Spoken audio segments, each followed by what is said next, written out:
I am, of course, a great admirer of the impeccable credibility, professionalism, and business savviness of BusinessDay. If you really mean business in Nigeria, start your day with BusinessDay.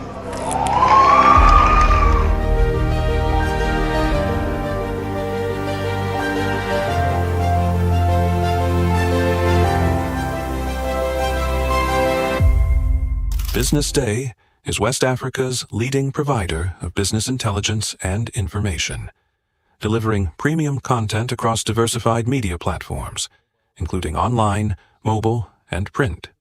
Since its inception in 2001 with a weekly newspaper production, BusinessDay has expanded its reach to provide exclusive content accessible through print, mobile, and online channels.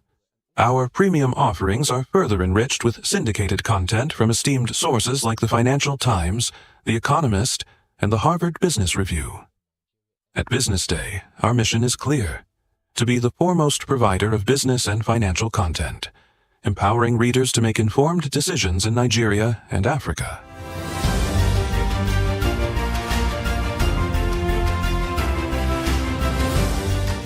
Since our establishment, we have been committed to delivering insightful, relevant, and accurate information about Nigeria's business and finance environment, while contextualizing the impact of global events. We monitor the stock market, analyze the companies driving it, and report on government policies and their economic implications. For being consistent in organizing these CEO forums for almost the last 14 years, I think this was a commendation, and I think something that will encourage them to continue. From decoding market trends to dissecting economic shifts.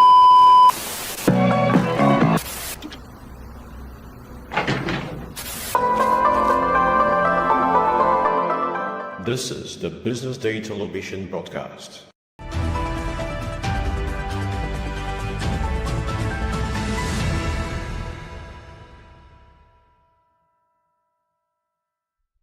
Good morning and welcome to the BDTV Breakfast Show. It's a lovely morning here in Lagos City. My name is Elizabeth Musa and we've got a packed show lined up for you today. But first, let's take a look at the headlines.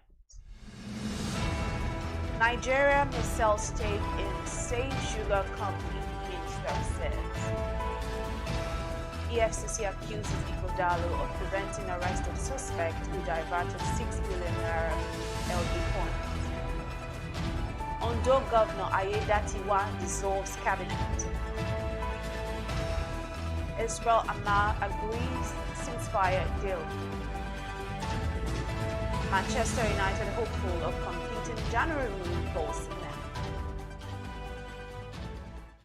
We begin the news in Nigeria, where the country's Minister of State for Industry, Trade and Investment, John Eno, announced that the government may consider selling its equity stake in the Safe Sugar Company if efforts to find a suitable investor to revive the struggling facility do not materialize.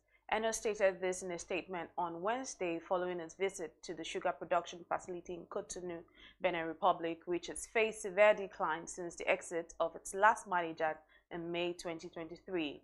His visit marked the first time a Nigerian minister has visited the facility since its inception in 1975, underscoring the importance of the venture to both nations.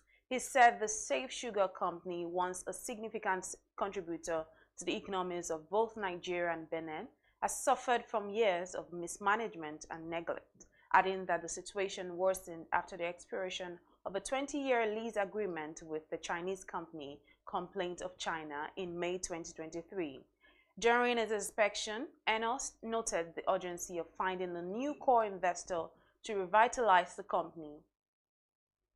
Moving on now, the Economic and Financial Crimes Commission has accused the People's Democratic Party (PDP) 2024 governorship candidate Asue Ighodalo of preventing its officers from arresting one Jonathan Okunbo, a suspect connected to a case of misappropriation of funds involving all the 18 government areas of Edo State. Narrating the Commission's ordeal on Wednesday in Abuja after a failed attempt to apprehend the suspect, Dele Oyewale, the EFCC spokesperson, noted that the insinuations that Jonathan Okunbo is a witness of the PDP in the election tribunal, as claimed by Ighodalo, were not true. According to Oyewale, investigators had interrogated the counsel to Ighodalo on the status of Okunbo in the election tribunal matters, and he clearly stated that he was not a witness in the matter. The EFCC mouthpiece stated that ongoing investigations showed that about 6 billion naira was diverted to Kesmit Global Ventures owned by Okunbo, maintaining that the suspect was running the ventures using the name and identity of Godfrey Emode. Still on now, Ondo State Governor Lucky Aiyedatiwa has approved the dissolution of the State Executive Council with immediate effect. The governor, however, exempted 2 members of the cabinet from the dissolution due to the critical nature of their duties. According to Aiyedatiwa, the 2 members of the cabinet are the Attorney General and the Commissioner for Justice, Kayode Ajulo, and the Commissioner for Finance, Omowumi Isaac. The governor, however, said that all the affected cabinet members are to hand over all government properties in their care to the accounting officers of their respective ministries. He thanked the executive members for their service and contributions to the development of Ondo State under his administration and wished them well in their future endeavors. Now, to end the local news, Enugu State government says it has intensified sensitization of poultry farmers, traders, and the general public on the risks associated with the highly pathogenic avian influenza HPAI known as bird flu. The government said the action was to educate stakeholders dealing directly on birds on the necessary prevention strategies of bird flu. Patrick Uwamboeze Ubru, the State Commissioner for Agriculture and Agro-Industrialization, made the disclosure in a statement on Wednesday, January 15, 2025 in Enugu. According to Ubru, the Enugu State government wishes to alert the general public and relevant stakeholders about an outbreak of bird flu which has been reported in Kano State.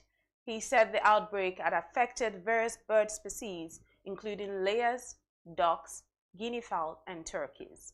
The commissioner added that the awareness, surveillance, and monitoring teams had been deployed to closely monitor poultry farms and markets for any signs of HPAI. And on the foreign scene, Israel and Hamas have reached a ceasefire and hostage release agreement to halt more than a year of fighting in the Gaza Strip. President Biden and Qatar's Prime Minister announced separately this on Wednesday as the deal comes after a week of intense negotiations mediated by Qatar, the US, and Egypt. This deal will halt the fighting in Gaza, such much-needed humanitarian assistance to Palestinian civilians, and reunite the hostages with their families after more than 15 months in captivity. Russia launched scores of missiles and drones at Ukraine on Wednesday, targeting gas infrastructure and other energy facilities in western regions in a new barrage against the struggling power system in the depth of winter. President Volodymyr Zelensky said that the Russian forces launched over 40 missiles during the morning attack and used more than 70 drones overnight. Ukrainian air defenses shot down 30 missiles and 47 drones, and another 27 drones were lost in reference to Kyiv using electronic warfare to redirect them. The capital, Kyiv, also came under attack, with hundreds of residents taking shelter in underground metro stations across the capital. And now to sports. Manchester United, one of the Premier League giants, remain optimistic about completing a major transfer for Nigerian striker Victor Osimhen, according to football transfer expert Ben Jacobs. Osimhen, currently on loan on Turkish side Galatasaray, was the subject of widespread transfer speculation last summer, with Chelsea, Paris Saint-Germain, and Saudi Arabian clubs vying for his signature. However, the Nigerian forward turned down a move to Saudi Arabia, while negotiations with Chelsea and PSG failed to materialize. Napoli subsequently loaned him to Galatasaray, where he was impressed with 13 goals in 17 matches this season. And to end the news, the Confederation of African Football has postponed the 2024 African Nations Championship (CHAN), initially scheduled for February 1 to 28, citing the unpreparedness of the host nations Kenya, Uganda, and Tanzania. However, the tournament's draw proceeded as planned yesterday, January 15, in Nairobi, Kenya. CAF in a statement said good progress has been made in Kenya, Tanzania, and Uganda with the construction and upgrading of stadiums, training fields, hotels, hospitals, and other infrastructure. However, the CAF technical and infrastructure experts advise that more time is required to ensure that the facilities meet the necessary standards for hosting a successful tournament. Thanks for joining me on the news now. We'll be back soon for the top stories analysis. Do stay with us.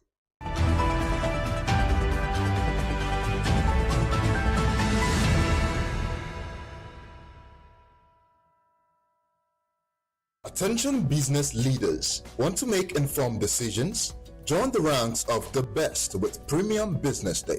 Access in-depth analysis and expert opinions to stay ahead. Subscribe now at premium.businessday.ng and unlock premium content. Plus, you get 50% off your first subscription. Don't miss out. Make smarter choices and seize new opportunities. Sign up now and elevate your business game. Visit premium.businessday.ng today.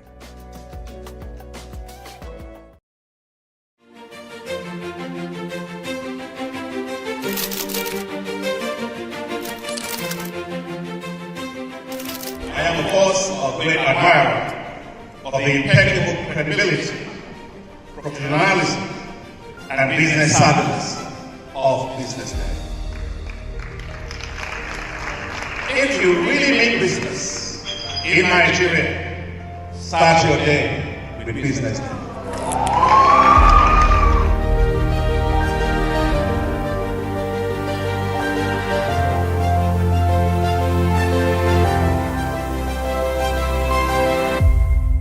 BusinessDay is West Africa's leading provider of business intelligence and information, delivering premium content across diversified media platforms, including online, mobile, and print.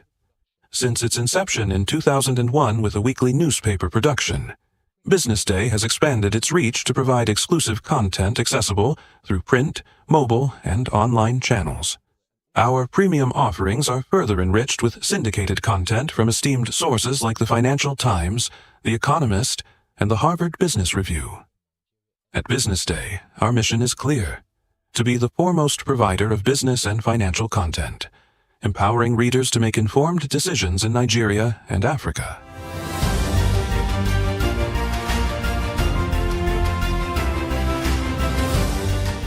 Since our establishment, we have been committed to delivering insightful, relevant, and accurate information about Nigeria's business and finance environment while contextualizing the impact of global events. We monitor the stock market, analyze the companies driving it, and report on government policies and their economic implications.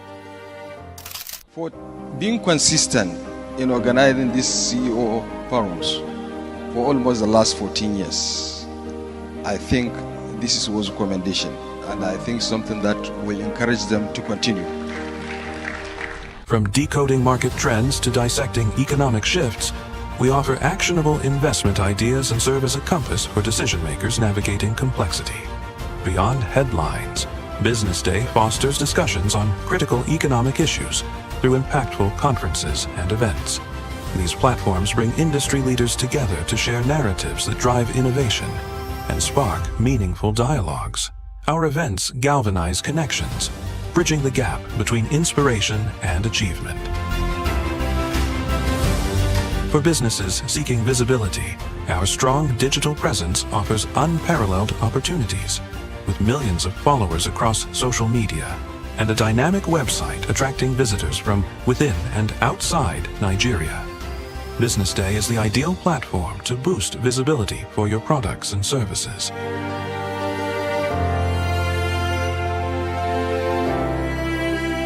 If you're looking for in-depth analysis and expert opinions on Nigeria and Africa's business landscape, BusinessDay is your guide.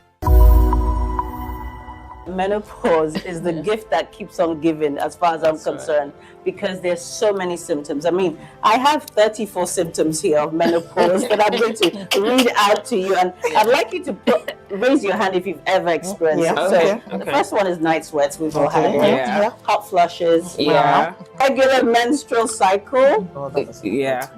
Decreased libido. Oh, well. I wouldn't know that.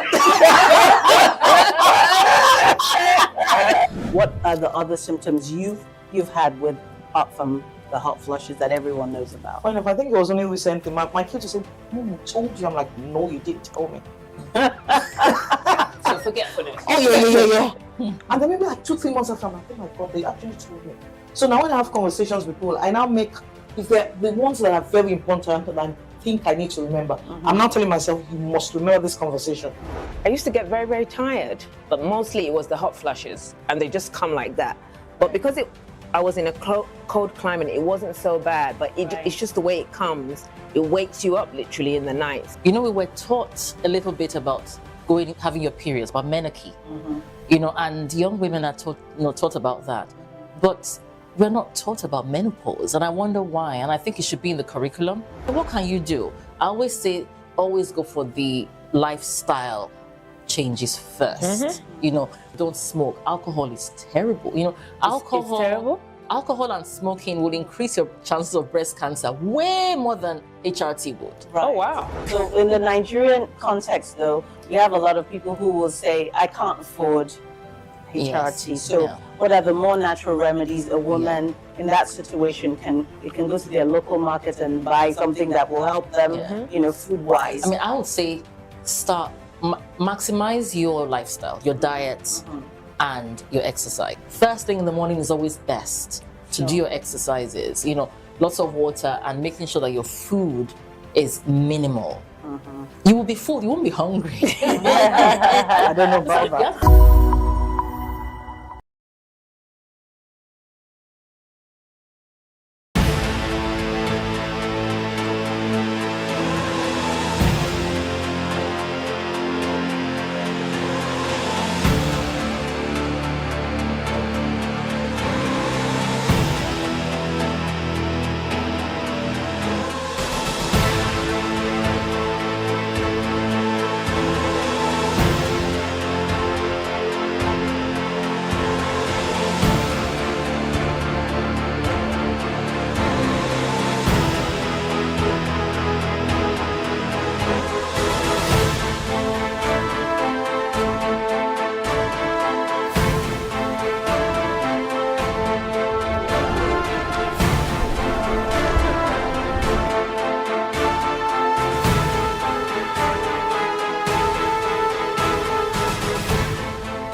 Kemi Michael here, your Yoruba named Akwa Ibom girl, welcoming you to Go Local.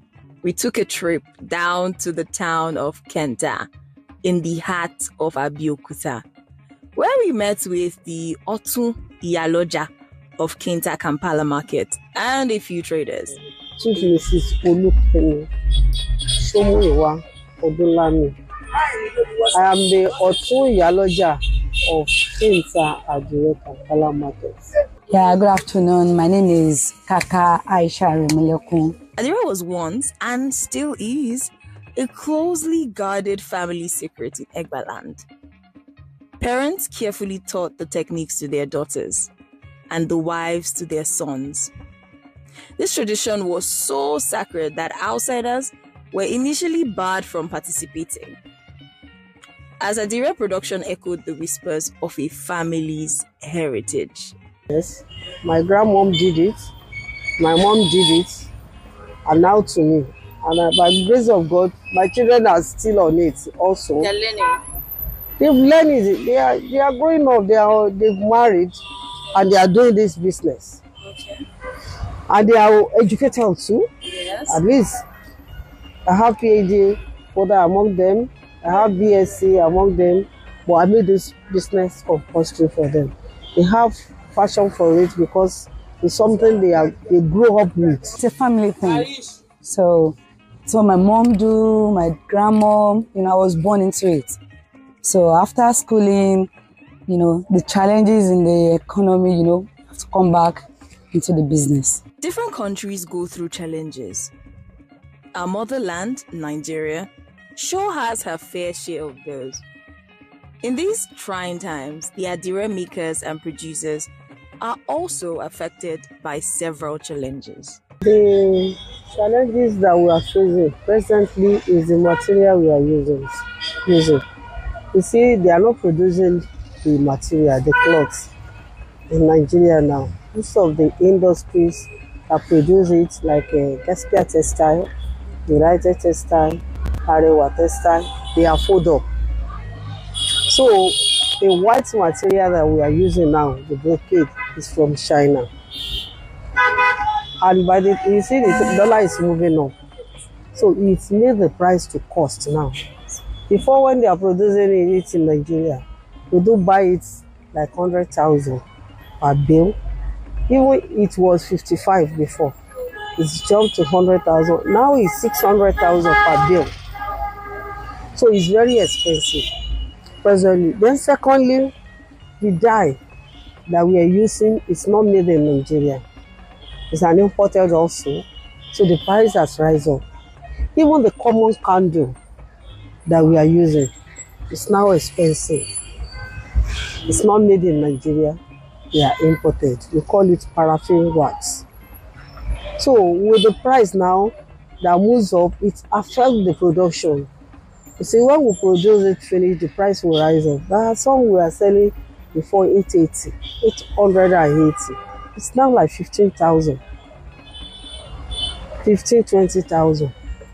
So those are the problems we face now. Now, this is a call to action for the government to go ahead and invest in infrastructure, because quite sure these companies that produce the white cloth used for adire making would not fold up if the right infrastructures were put in place. Now, this is your sign to go local, buy local, and stay global.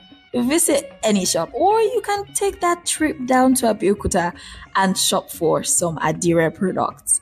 To be part of this podcast, send an email to customercare@businessday.ng with the title Go Local Podcast, and we will be there to answer all your questions. Don't forget to follow us on all social media platforms at BusinessDayNG.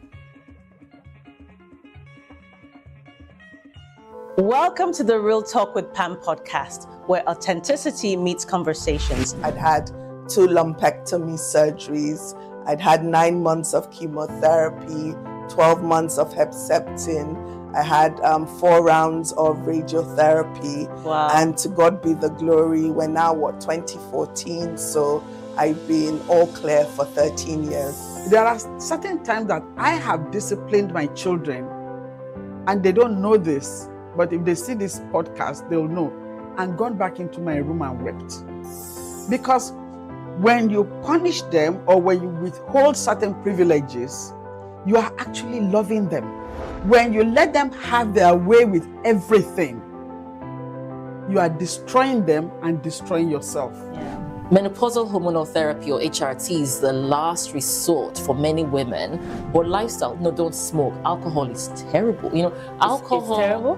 Alcohol and smoking will increase your chances of breast cancer way more than HRT would. Right. Oh, wow. There are so many things out there. How many are you going to take? Yeah. What about yam? Yeah. So many things you can take. But the problem is, you hear, that one is good, you buy it. This one is good. And then they end up having all these different things. Real Talk with Pam remains committed to fostering authentic conversations that inspire and empower. This is Pamela Igbo. I am your host of Real Talk with Pam show.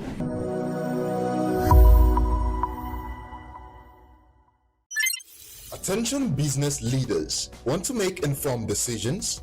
Join the ranks of the best with Premium Business Day. Access in-depth analysis and expert opinions to stay ahead. Subscribe now at premium.businessday.ng and unlock premium content. Plus, you get 50% off your first subscription. Don't miss out. Make smarter choices and seize new opportunities.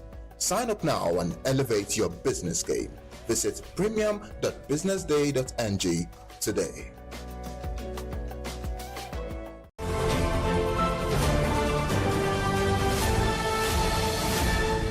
You are watching Business Day Television.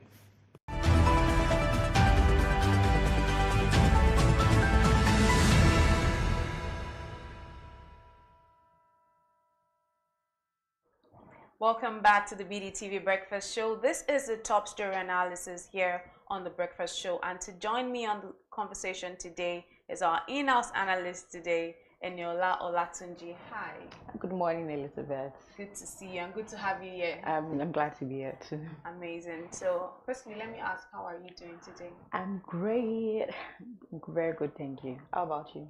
I'm well, thank you. No traffic. It's a good start to the year. Yes, it is. It is. Okay, awesome. So let me start. The first conversation today. EFCC has accused Igodalo of preventing arrest of suspect who diverted 6 billion LG funds. What do you make of this story? So, the EFCC has accused Igodalo of I think that since this person is under his party and all of that, he probably is protecting the person, and but 6 billion is a lot of funds, and I think that the FCC should actually get to the root of it and find out if the person really directed those funds and should probably get arrested or something. Yeah, right. And Nigeria may sell stake in Save Sugar Company. Is this a story that you've been following? Oh yes. I saw that that ever since the Chinese company that was invested in it stopped its investment.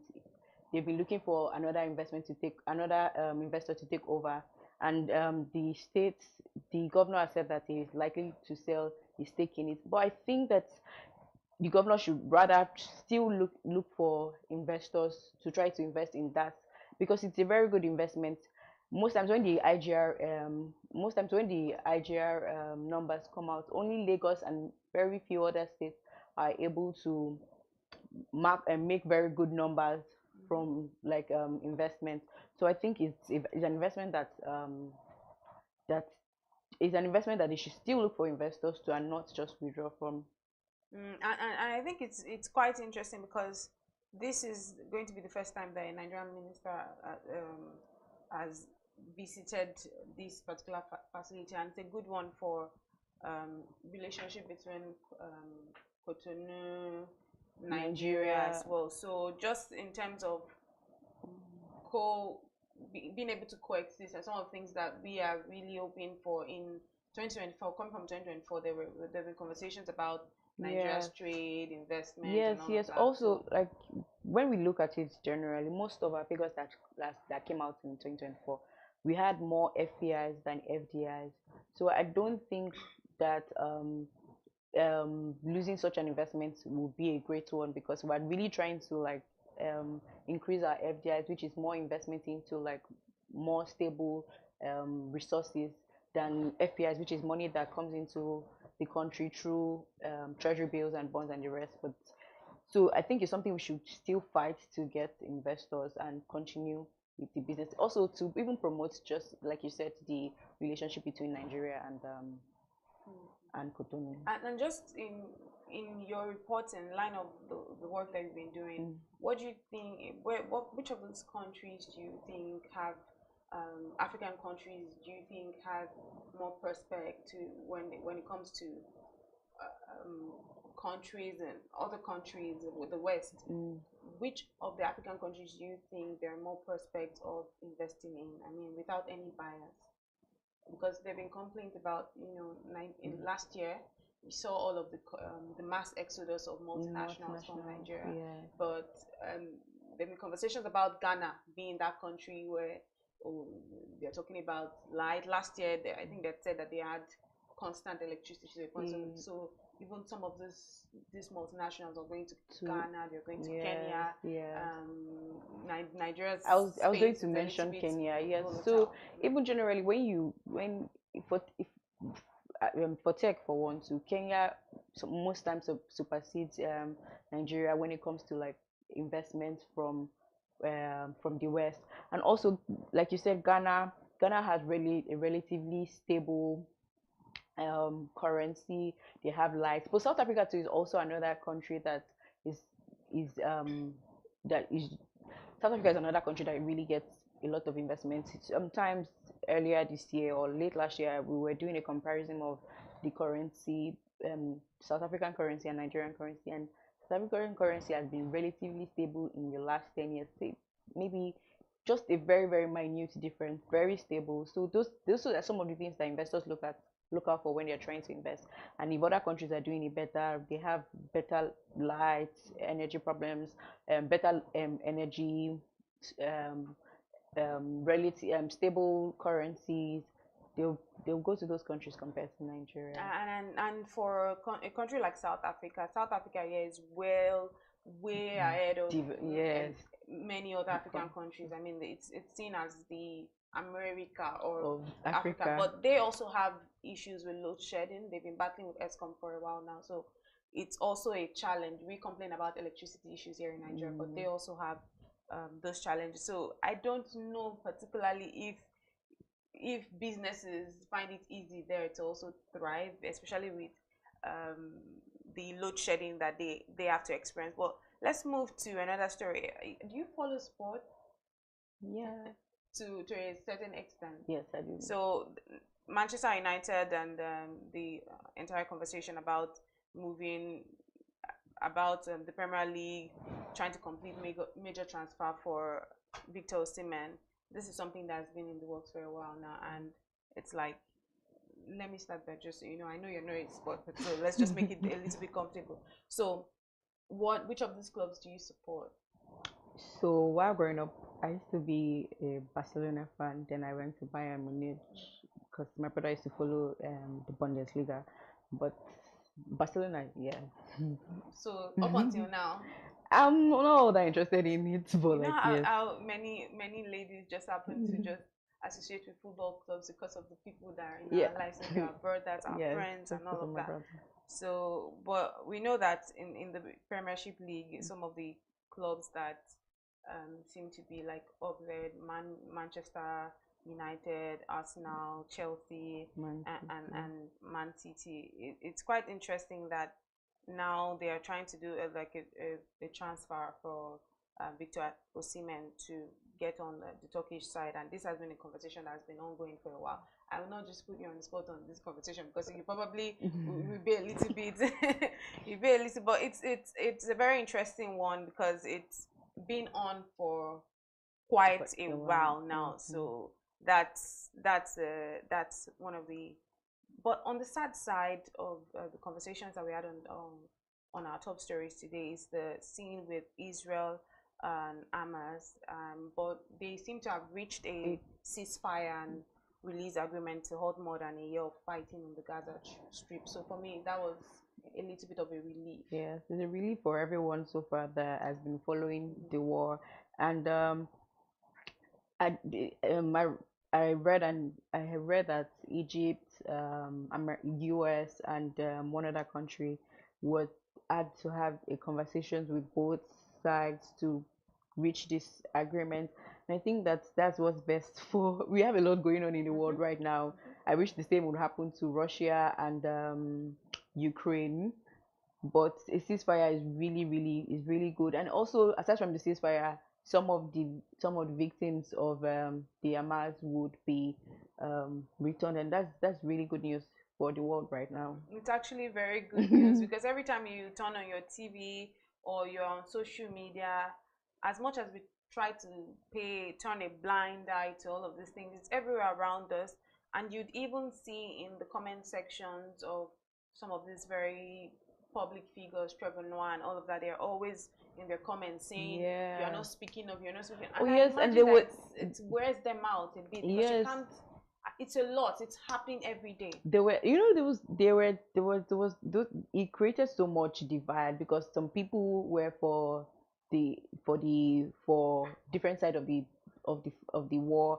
And then I remember there was even one time I was eating a chocolate and then I wanted to give a friend and she was like, where's it from? Which company produces it? And they are not for like, she was like, they are, I think she said they were with Israel or something, and so she's not taking the chocolate. I was like, so that's how we see that even like international wars, how it affects even just regular people, or people made several decisions, or some people were not even patronizing from for some companies because they did not stand for their own belief, or who they thought should back out, or who they thought was the oppressor. So it's really good to see at least that will die down a bit. It's good, and I am truly looking forward to seeing a little bit of world peace, maybe to an extent, with President-elect Donald Trump. Yes. Now, I know that some of the conversations, some of the things he had said in his manifesto is also around some of these wars. So we're hoping for a little bit of world peace, because it's not exciting every day when you wake up and we are in this part of the world where, of course, there's insecurity. We have insecurity, we have Boko Haram and all of these things. But every time you're seeing Israel, you're seeing Gaza, you're seeing Palestine, you're seeing things happening, and it's very sad. So I'm happy. It's a little bit delightful to hear that. And I don't really, a little bit of a sad news, which we also are following up on, is the Los Angeles fires. Is this something that you? Yes. So like I've been following it so much on TikTok, and it's a very, very, very sad thing to see. And I think that it happens frequently due to maybe where the area is and all of that. But I think this is very, very severe. It's a very severe case, and people have lost their properties. There's a case of a particular woman that had to leave her crippled son because she's old, she's aged, she's like 65. So she had to leave her son to get help, and before she got back, the house was razed down. So like I hope like they are able to calm that down for very soon. But it's a very, very sad case. Truly sad. But let's talk about local news to end this conversation on top stories analysis. So in Enugu State has intensified sensitization of poultry farmers, traders, and the general public on risk associated with high pathogenic avian influenza, which we know as bird flu. Now, this action was to educate stakeholders dealing directly on birds on the necessary prevention of this flu. And for me, when I see initiatives like this, I'm happy, because when we're talking about health issues, it's something we need to pay attention to, because every other day the people that are even in the positions of authority, and the people that are in the organizations that are supposed to even be helping us guide our health, they're not necessarily informed or properly sensitized. So if it doesn't start with them, how does the general public then get sensitized? But I don't know if you have anything to chime into this conversation. Oh yes, so it's really great that they are doing a sensitization, because like one of the last things we need now is another outbreak of any sort. So if they are able to sensitize this bird flu fast, and it doesn't spread around the country, because imagine that we have to now we have a breakout, and that would even just cost the economy at large, and more than the economy is the lives of people generally. And I think that they say it's already spreading in some states, but it's still under like control. And so it's really good that Enugu State has decided to really sensitize its people on it. And because there's even been an outbreak of bird flu, which has been reported in Kano State. Yes, I was trying to remember the northern state. If governments like Enugu State decide to start sensitization, I think that's a way for other states to act, the path for other states to follow. Yes. Because when we see things like this, you find some people are more proactive than others. Yes. So like, even going forward now, I think everyone, and I'm surprised that it is even in Enugu, which is, and it may be a bit far from Kano. Even in the north, even in the north, we should see like most of the northern states already sensitizing. And I don't even think enough word is out there about the bird flu yet. So like every state across Nigeria right now should be sensitizing everyone, and they should be preventive measures against it spreading. All right, that's how we bring it to a close here on the top story analysis here on the BDTV Breakfast Show. It's been a joy speaking to you, Eniola, and I know you're still going to be here with us for the newspaper review. Thank you so much for watching. Just stay with us as we'll be back for the newspaper review shortly. Thank you.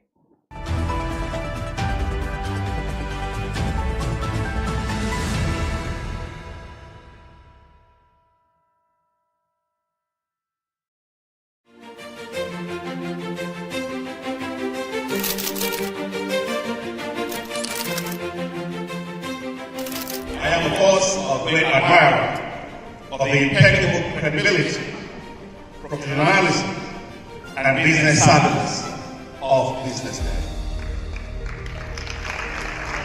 If you really mean business in Nigeria, start your day with BusinessDay.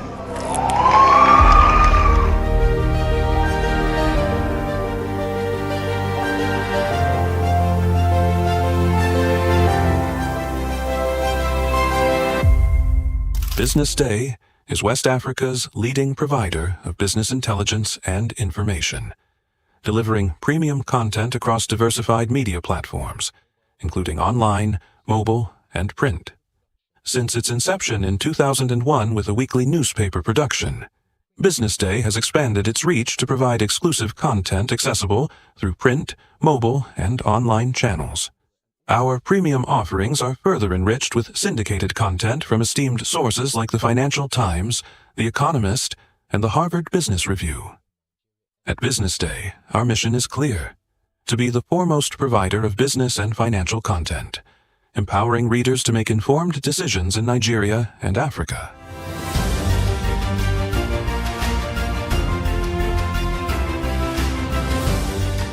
Since our establishment, we have been committed to delivering insightful, relevant, and accurate information about Nigeria's business and finance environment, while contextualizing the impact of global events. We monitor the stock market, analyze the companies driving it, and report on government policies and their economic implications. For being consistent in organizing these CEO forums for almost the last 14 years, I think this is a commendation, and I think something that will encourage them to continue. From decoding market trends to dissecting economic shifts, we offer actionable investment ideas and serve as a compass for decision makers navigating complexity.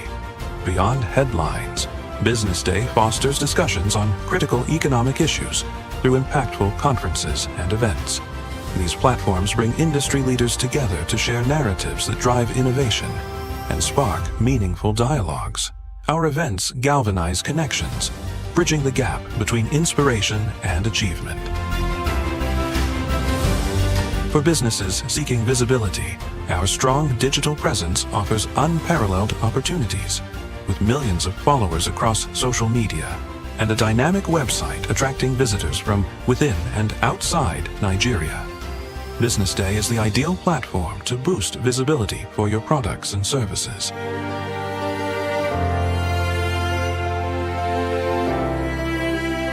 If you're looking for in-depth analysis and expert opinions on Nigeria and Africa's business landscape, BusinessDay is your guide.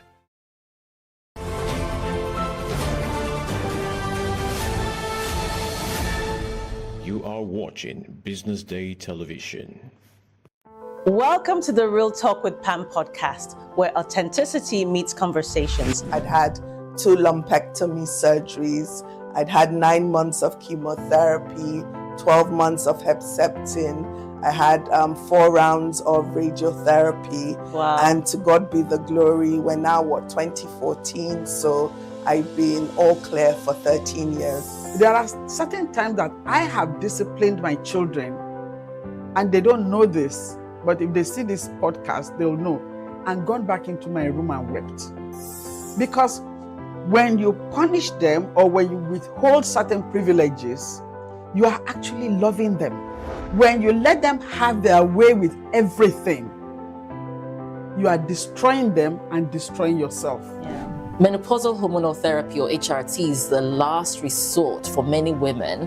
But lifestyle, no, don't smoke. Alcohol is terrible. You know, alcohol. It's terrible? Alcohol and smoking would increase your chances of breast cancer way more than HRT would. Right. Oh, wow. There are so many things out there. How many are you going to take? Yeah. What about Yeah. So many things you can take. But the problem is, you hear, oh, that one is good, you buy it. This one is good, and then you They end up having all these different things.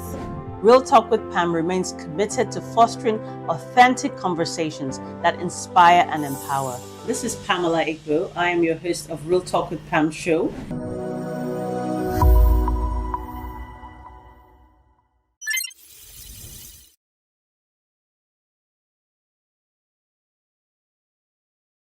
Hello there, welcome to the Business Day exclusive. My name is Elizabeth Musa, and today I'm in conversations with Ms. Adaora Ayoade. She is the MD, CEO, and lead coach of EZ37 Solutions Limited, and she has over 30 years of diverse industry experience in HR and management consulting. She's a professional coach focusing on executive and strategic leadership. Welcome to the show, ma'am. Thank you so much, Lizzie. Great to be here. Awesome. Very lovely to be speaking to you today, and you look awesome. Thank you. Thank you. So let me start by asking, how did you, find yourself in this field of, professional coaching, and what are some of the impacts that your time on this job, what are some of the impacts that you have recorded? Interestingly, the way I found myself in this space was based on a request from a multinational client who recognized they had a need for coaching in their organization and reached out to me.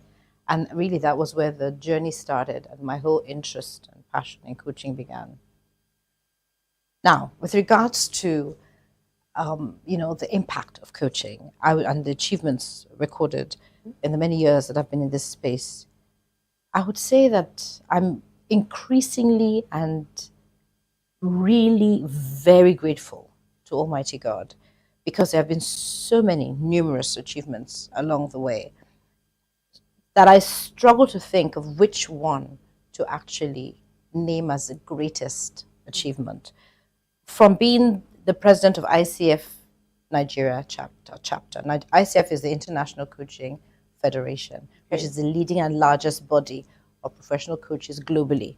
So from being the president of the Nigerian chapter to being the global co-leader for Europe, Middle East, and Africa for ICF Education. Fantastic. Thank you. To being featured in Forbes, to having co-authored, the very first book on professional coaching in Nigeria, which is, coaching from the African perspective, to having received awards, leadership award, and most recently a coaching excellence award. There have been so many achievements, and even the testimonials I have received from numerous organizational leaders that I support, multinational organizational leaders, who talk about the impact that coaching has had, not just on their personal lives, but even contributing to the success of their professional lives and, towards the impact in their organizations. When they talk about how coaching has led to and contributed to success in their organizations and the ROI that they were expecting, having received that, it's really been huge achievements for me and very rewarding. I would really say that the greatest achievement would be serving as a CEO of EZ37 Solutions. We are one of two accredited organizations in Nigeria by the ICF. And so being able to support thousands of individuals all over the world to transform lives, to impact organizations really has been the greatest achievement. So really it's being the CEO of EZ37 Solutions and working with really incredible team members. That has been my greatest achievement. Fantastic. So what role do you think that coaching plays in organizational and individual transformation in general? So Lizzie, we're in a very fast-paced world, and we really cannot bring the knowledge of yesterday to solve the ever-changing problems of today. And so for individuals, coaching unlocks their potential. It really helps them to have a growth mindset, to really consider creative and innovative ways to find solutions to a number of challenges that they may be facing. Sometimes they have, obstacles they have to cross, and they're looking for ways to be able to do that. So coaching unlocks the potential of individuals, untapped potential. It unlocks that. And then for organizations, you find that, coaching really supports in improving performance. Organizations have goals that they want to achieve. And so coaching supports in enabling the achievement of those goals and creating a very enabling environment for people to really thrive and to feel engaged and to contribute towards the success of such organization. So culture transformation, leadership transformation, clarity, change, courage. There's so many benefits that coaching provides for individuals and the organizations that they serve. Yeah, fantastic. And but speaking of leadership transformation, what are some of the areas that you have seen in your time working as a professional coach? What are some of the areas that you've seen leaders lacking in? So interestingly, self-awareness. Lizzie, a number of leaders are, they may feel, I know myself, so they may have the internal self-awareness, but the external self-awareness is lacking sometimes. So coaching really enables them to have a better perspective of how their behaviors are being viewed and, perceived and received. So I think self-awareness is a huge one. I think decision-making is another key one. You find that strategic leadership, being able to have that strategic mindset, is another area of need. And then, of course, emotional intelligence, Lizzie. Emotional intelligence. Sometimes you find that, people are dealing with things from different angles, and how do they navigate but still, maintain the front that enables people not to sort of run away from them because they feel this person is going to explode. So emotional intelligence and resilience. Yeah. Awesome. So what areas do you say that individuals must pay more consideration to as they grow? So individuals, generally, I would say there are a number of areas individuals should pay attention to, and some of which I've just spoken about, because we are all leaders in different capacities. We're all influencing individuals or organizations in one way or the other. So we need resilience. We need resilience. We need to have that change management mindset. We need to pay attention to having a growth mindset. We need to work on our emotional intelligence. We need to work on our critical thinking skills. And sometimes people have these blockers. Some people call it obstacles, things that get in the way. And coaching helps them to, in that safe, non-judgmental space, it enables them to look beyond those obstacles to identify solutions that they may not even have realized was within them. So, these are some of the areas that people, individuals, leaders should pay attention to. Fantastic. So knowing full well about the importance of coaching and all of these things you've said, are there sectors in Nigeria that need urgent coaching attention? That's an interesting one, Lizzie. I think I would say almost every sector in Nigeria could really benefit from, coaching and coaching interventions. In particular, sectors that there's a lot of high pressure, a lot of stress, there's a lot of, high targets to be met. Such sectors could actually really benefit from coaching because they're looking at ways to think creatively, to come up with novel and new ways to stay competitive. So you find sectors like finance sector, very fast paced. You have people having some targets and you're like, this is interesting.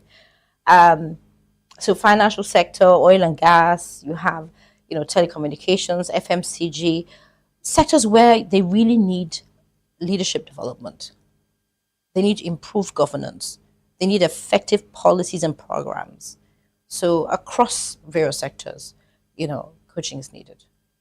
Good. So would you say Nigerians are engaging enough in the areas of coaching, and what would you say are some of the best practices that will make Nigerians thrive if they when they adopt coaching? I don't know that generally people employ professional coaches. It seems to be like something that is very elitist. Like, oh, have I finished eating and I want to employ a professional coach? So what would you say are some of the best practices that Nigerians can actually adopt in terms of engaging with professional coaching? So I would say that the awareness of coaching is growing in Nigeria, and I really want to applaud Business Day and the efforts being made to create the awareness around coaching, because there's still a lot of room for people to recognize the transformational impact, the benefits of coaching. And when you say it's seemed as elitist, there's a lot more democratization of coaching. People are embracing coaching at different levels of organizations, or even entrepreneurs, even individuals, not just businesses. I would say that I spoke about the International Coaching Federation earlier. Yes, you did. And they are the gold standard. Now, I am an ICF professionally credentialed coach, right? I'm certified by this gold standard.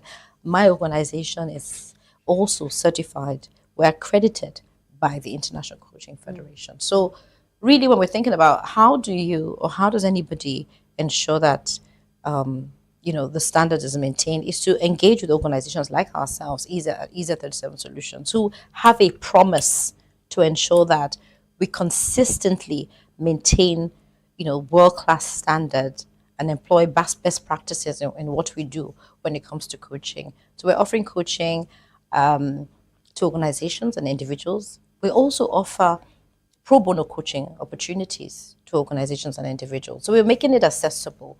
So when I talk about the democratization of coaching, it's real. So finally, you've spoken about the work that EZ 37 Solutions is doing, which is amazing. So for someone who probably wants to venture into professional coaching, not just the people who want to use your services, what would you say are some of the traits they should see in themselves before they say, you know what, I think I should venture, I think I could reach out to EZ37 to coach me? What are some of the traits they should look out for? Somebody who wants to be an agent of change. Okay. If you want to be an agent of change, if you want to make an impact in your world, if you truly want to show up as an authentic contributor to making the world a better place, that's what you need. We will then, being a coaching institution, we will then support with the skills, with the competences, with the mindsets, with the tools, everything that's needed. Having that passion, having that desire to be a change agent, to bring about sustainable change. And our world needs more change agents. So I think with that, you've got all you need to get started. I think you've said it all. I mean, you literally just said just being the person who wants to be a change agent. And I think everyone should want to be a change agent. I want to be a change agent. Beautiful. I'm a change agent, so I think it's fantastic. I want to really commend you for the work you're doing. Thank you. And I hope that we keep seeing, this impact that you're making every day. We keep seeing it around our world, in Nigeria and even beyond. So well done, ma'am. And it's lovely talking to you. Thank you, Lizzie. It's been a pleasure speaking to you too. Thank you. And I truly appreciate Business Day for creating this vibration around coaching. Thank you. Absolutely. So there you have it. I've just had a very enlightening conversation with Mrs. Adora Ayoade on professional coaching. It was indeed very remarkable. We hope you keep watching Business Day. We are on all social media platforms at Business Day NG. Thank you for watching. My name is Elizabeth Musa. My name is Olubusayo Adedi, the CEO of Serious Group Africa. We are a pan-African innovative investment banking firm involved in advisory and trusteeship, and equally asset management. And also we have our player in serving the SME space through our microfinance bank platform. We are into innovative financial services and providing solutions across Africa, and also empowering Africa prosperity. Thank you. Well, thank you, sir. Congratulations on winning the fastest growing corporate trustees in Nigeria award 2024. And can you tell us what this award means to you? Yeah, this award actually is the second time in a row. We won it last year as well. And that shows the appreciation of our services for the market. We are very proud of actually having this award in our group. The trust firm has actually been doing wonderfully well, and through that we have brought innovative products into the market. And this award actually shows that yes, the market has received our products very well, and it shows to us that we're to do more and to continue to actually commit to innovative products in trust services in Nigeria and even across Africa. Yeah, corporate trusteeship is not. What do you do? What is it? As corporate trusteeship, there are 3 levels of trusteeship. We have the public trust space, we have the corporate trust space, and then we have the private trust space. In the public trust space, we serve as intermediary and represent investors in public issuances like government bonds as well. And in the corporate trust space, we serve as security trustees, whereby organizations who come to the market to actually raise funds, put securities in trust of trustees, and also we represent the interest of the borrowers, who actually ensures we represent the interest of the lenders and ensuring that the borrowers actually repay, and then in case of default, the lenders are not left without a security interest. So the trustees actually fill that space of ensuring and bringing comfort into the venture transaction. And also in the private trustees, we manage estates, and then we help people to actually plan for their future. And also we hold assets on behalf of beneficiaries. So that's what we basically do. But what we have done is to actually bring innovative way, introduce technology to this process, and also we actually brought collaborative ways by which the services are rendered, and then the needs of the investors are met the creative way.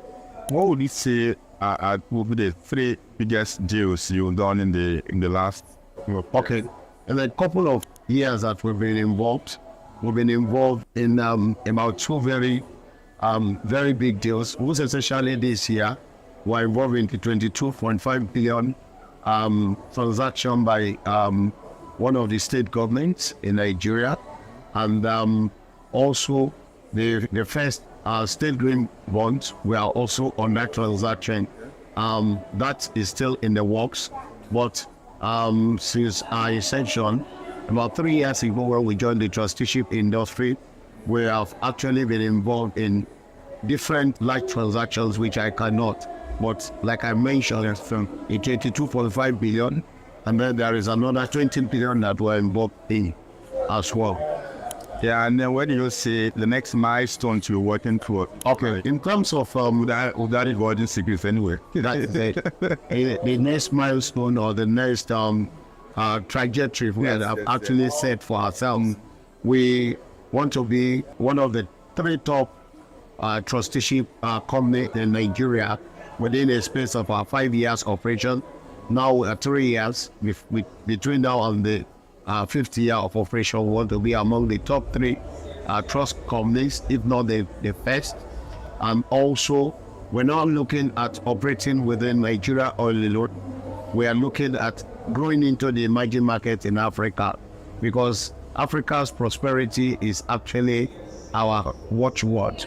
We believe that fixing Africa's infrastructural gap can only be done by the Africans. So, and so our coming into this space is to actually bridge whatever the gaps are, both within the Anglophone and the Francophone, within the African space. So our intention is to actually have a dominance place within the financial services sector in both Nigeria and Africa. Thank you very much. Congratulations once more, sir. Thank you so much. Yeah.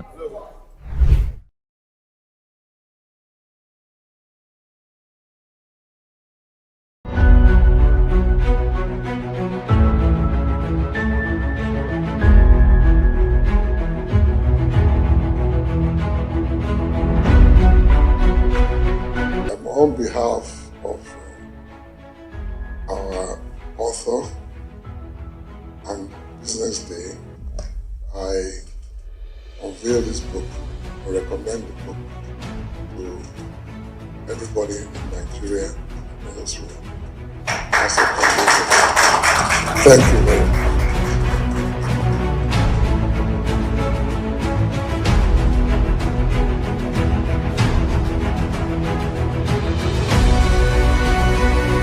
I want to congratulate you, Femi, for putting this together.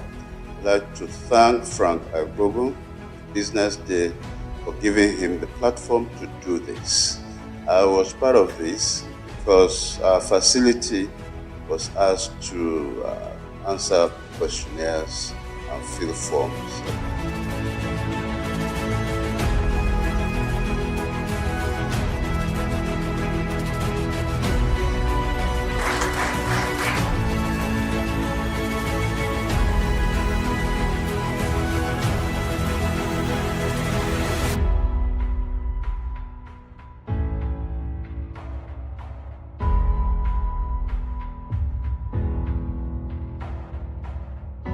There's a ferment in the Nigerian healthcare system.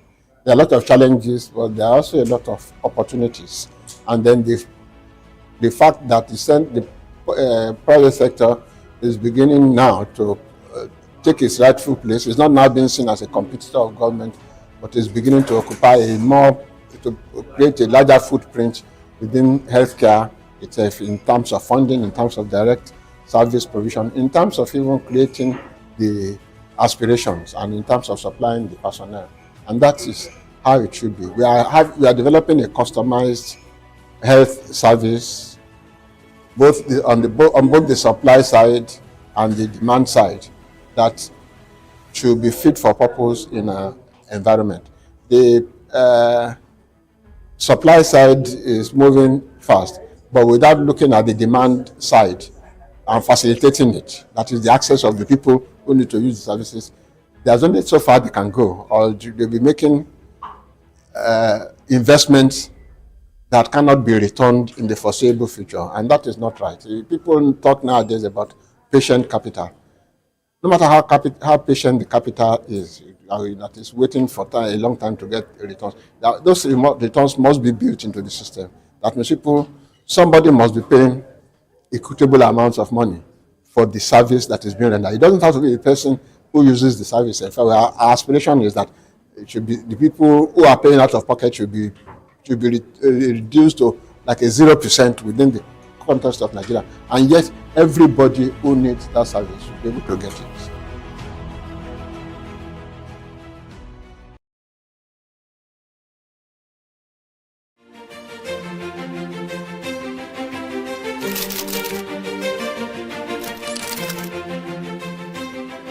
I am, of course, a great admirer of the impeccable credibility, professionalism, and business savviness of BusinessDay. If you really mean business in Nigeria, start your day with BusinessDay.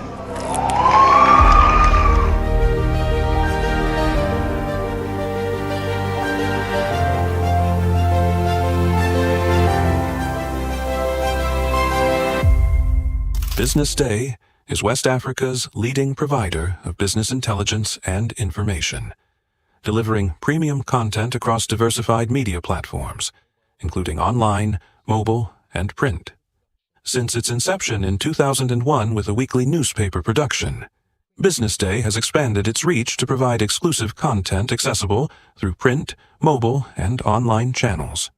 Our premium offerings are further enriched with syndicated content from esteemed sources like the Financial Times, The Economist, and the Harvard Business Review.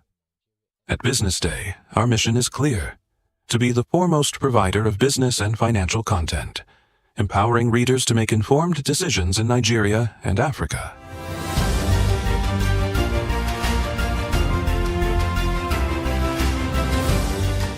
Since our establishment, we have been committed to delivering insightful, relevant, and accurate information about Nigeria's business and finance environment, while contextualizing the impact of global events.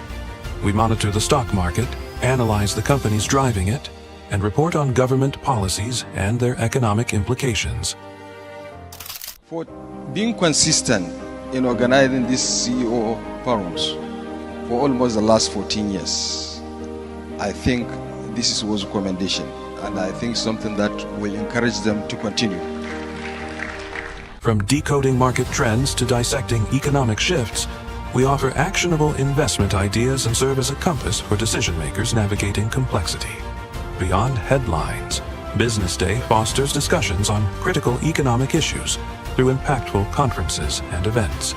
These platforms bring industry leaders together to share narratives that drive innovation and spark meaningful dialogues. Our events galvanize connections, bridging the gap between inspiration and achievement. For businesses seeking visibility, our strong digital presence offers unparalleled opportunities, with millions of followers across social media and a dynamic website attracting visitors from within and outside Nigeria. BusinessDay is the ideal platform to boost visibility for your products and services.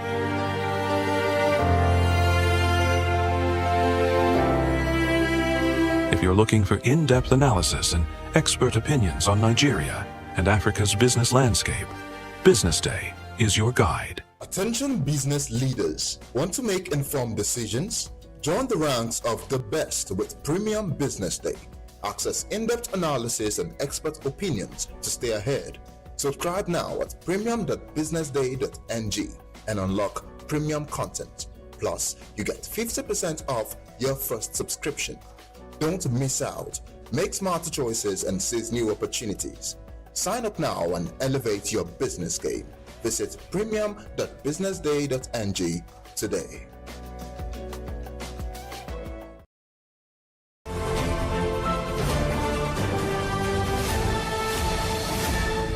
You are watching Business Day Television.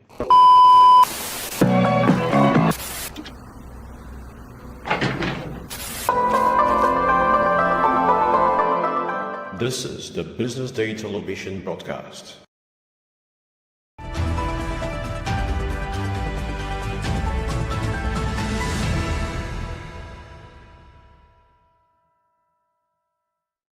Welcome back. This is still the BDTV Breakfast Show, and now you are on to the paper review segment of the show. And I still have with me in the studio Eniola Olatunji. Eniola, hi.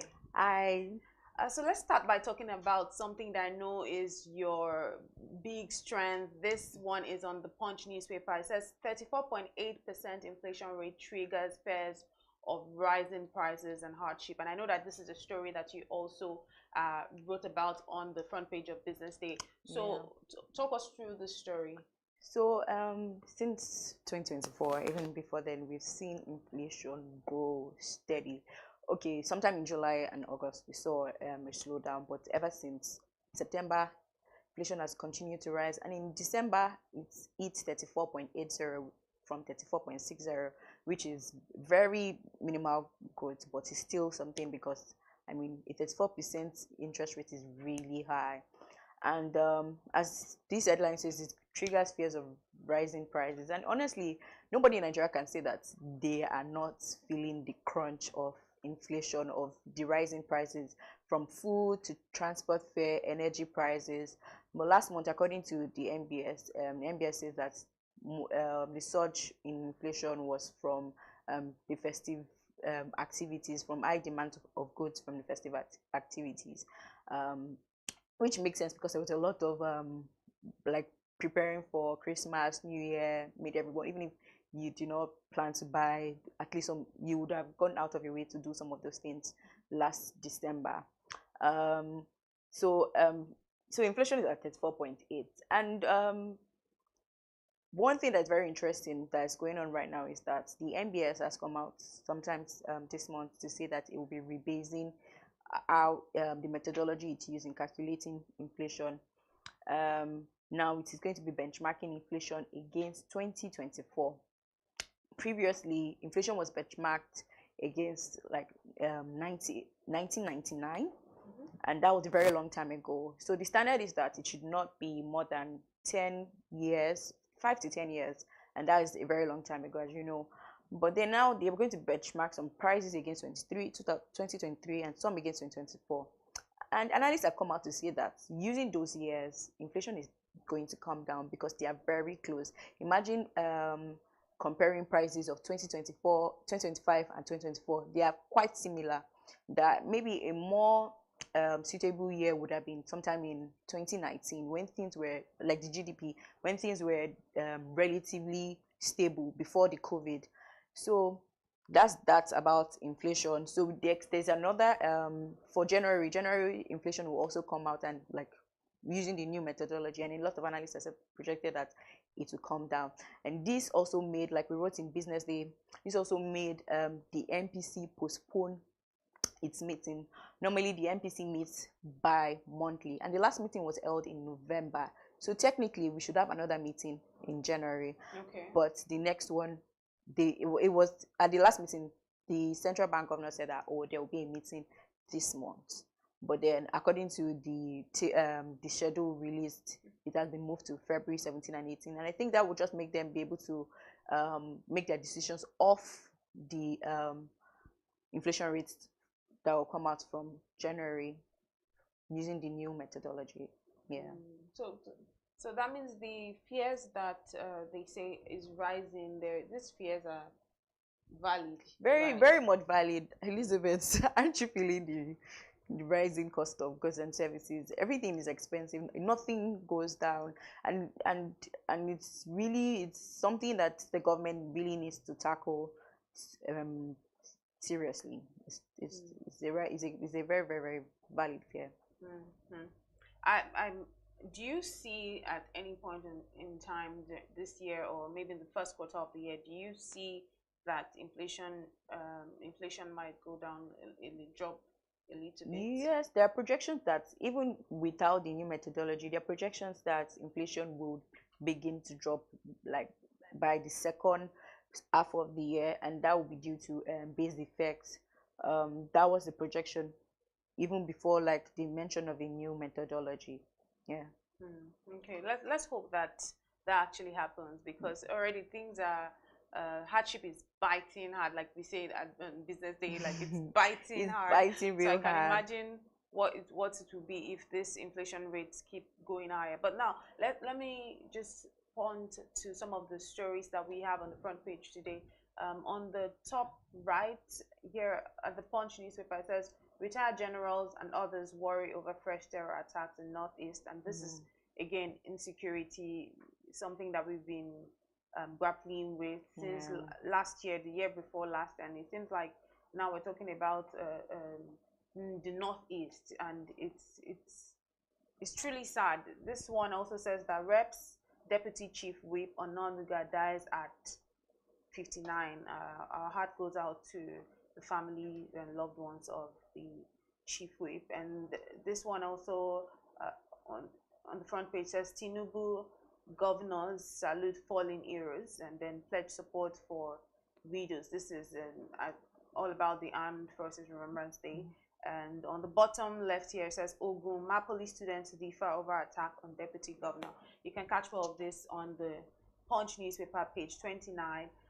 Page 5 of the Punch newspaper has a really interesting story. It said dogs kill Nigerian woman in Italy, and this is very sad. Nothing funny about it. But then I'm wondering, I don't know how this happened because Nigerian woman in it. To be honest, I'm curious about this story. So let me just see what's on the story. So 27-year-old Nigerian woman Patricia Masipela tragically lost her life after being mauled by a pack of starving dogs in Latina, Italy. And again, it brings me to the conversation about, I think it was earlier this year or last year, I'd seen a family in the United States that they had dogs. They kept dogs. I think it's which one is what's the breed that looks very, do you know anything about dogs? There's this breed that looks very, they look a little bit like little gorillas, like in my book they look really, and I always wonder how you keep dogs as pets. I mean, they're pets. They said they're domestic. You can keep them as domestic animals. But the truth is, when it comes to animals, I draw the line. Like, let the animals be there. Not even cats. Let me be here. No, they are cute in the movies. Good luck to you. But for me, don't get me pets. Don't get me dogs. Don't get me puppies. Puppies are cute. But you know when you go to families homes. Then when I was younger. And then I had family friends that had dogs. They'll be barking. Say, come in, Jerry. Does not bite. Come where? Look, that's the first way I know that we can't be friends. But I love you, but we can't be friends. When I was younger, then I had my brother. My brother used to keep dogs, and I was in a boarding school. And when my brother bought that dog, when I'm going home, I dreaded it. Imagine dreading going home. I dreaded it. I was praying for that dog to die till it died. I was very happy. My brother was sad, he mourned the dog, but I was very happy, and I'm a bad person for that. But I was very happy because I just think that sometimes when I saw the tragic news of the United States in the home in the United States that the dog actually killed the child. Yes, I know the story. Yes, it was really sad, and this I think that one was the father's negligence or something. No, how? Why do you think so? Nah, I'm not sure if it's the same story, but there was one where the father left his 3-year-old in the living room with the dog, and before he woke up, the dog had. No, it wasn't the same one, but it's still the fact that these are we call them domestic. They're your pet. They're all of that, but you never can tell that they switch up on you. No, even these people, they are actually very funny. Some people have very, very scary looking dogs as pets. There's a particular babe. She has like 6, 7 of them. Cute. She has 6, 7 of dogs that are almost my height. Please, what are we doing? So how do I you get your manage that? concern. How do you manage I won't go visiting people like that though. Exactly, because how does this pet change? If we're talking about the puppies that even look cute, I understand how you call those pets. But you have animals, that's what I call them, animals looking really animalistic. That even reminds and you have me. them as pets. Coming to work this morning, one of the guys I wanted to enter bus with was with a dog. I was like, I don't think I'm going to enter this bus because how am I supposed to be in the bus with a dog? And then there's also the part where I always say that people that I tell my friends, because I have lots of them that have dogs, cat mom, dog mom. I always tell them that I think there's a level of comfort that you've achieved for you to keep, because I'm barely managing to eat. So if I have to start waking up in the morning to feed Leo, to do this thing for me, that's why I commend them. I say, you have arrived. When my friends buy pet, I tell them you have arrived, and that's really well. But really, I'm really sad about this incident, and I just hope that people that keep animals as pets, find a way to realize that these animals are still animals. I don't know if there's anything that can be done, because I'm not going to start what do you call it, a petition or a campaign that stop keeping pets, because they like they say, dogs are a man's best friend. But let me move to the front page of the next newspaper that we'll be looking at today. Of course, we're going to wrap it up with the BusinessDay newspaper, but this one up there says, still on inflation, up on the top of the Vanguard newspaper. It says inflation rises to 34.8% as festive period drives up demand. So that's the angle that they took it from, and that's on page 19 of the Vanguard. And then just below it says Nigeria meets OPEC quota as output rises 6.3% to 1,507 million barrels per day. And this has been a conversation, if you've been following, since we started this, since we started the year. This has been top on my leagues. Like every single person who sits on this chair, I asked them about Nigeria meeting OPEC quota. And then when I saw this news today, I was a little bit excited. So do you want to shed more light on it? Yeah, I think it's great improvement because most of last year we were below OPEC's quota of 1.5 million barrels per day. And even compared to the previous year, that's December 2023, because this data is for December 2024, it was about 4.477 million barrel per day. And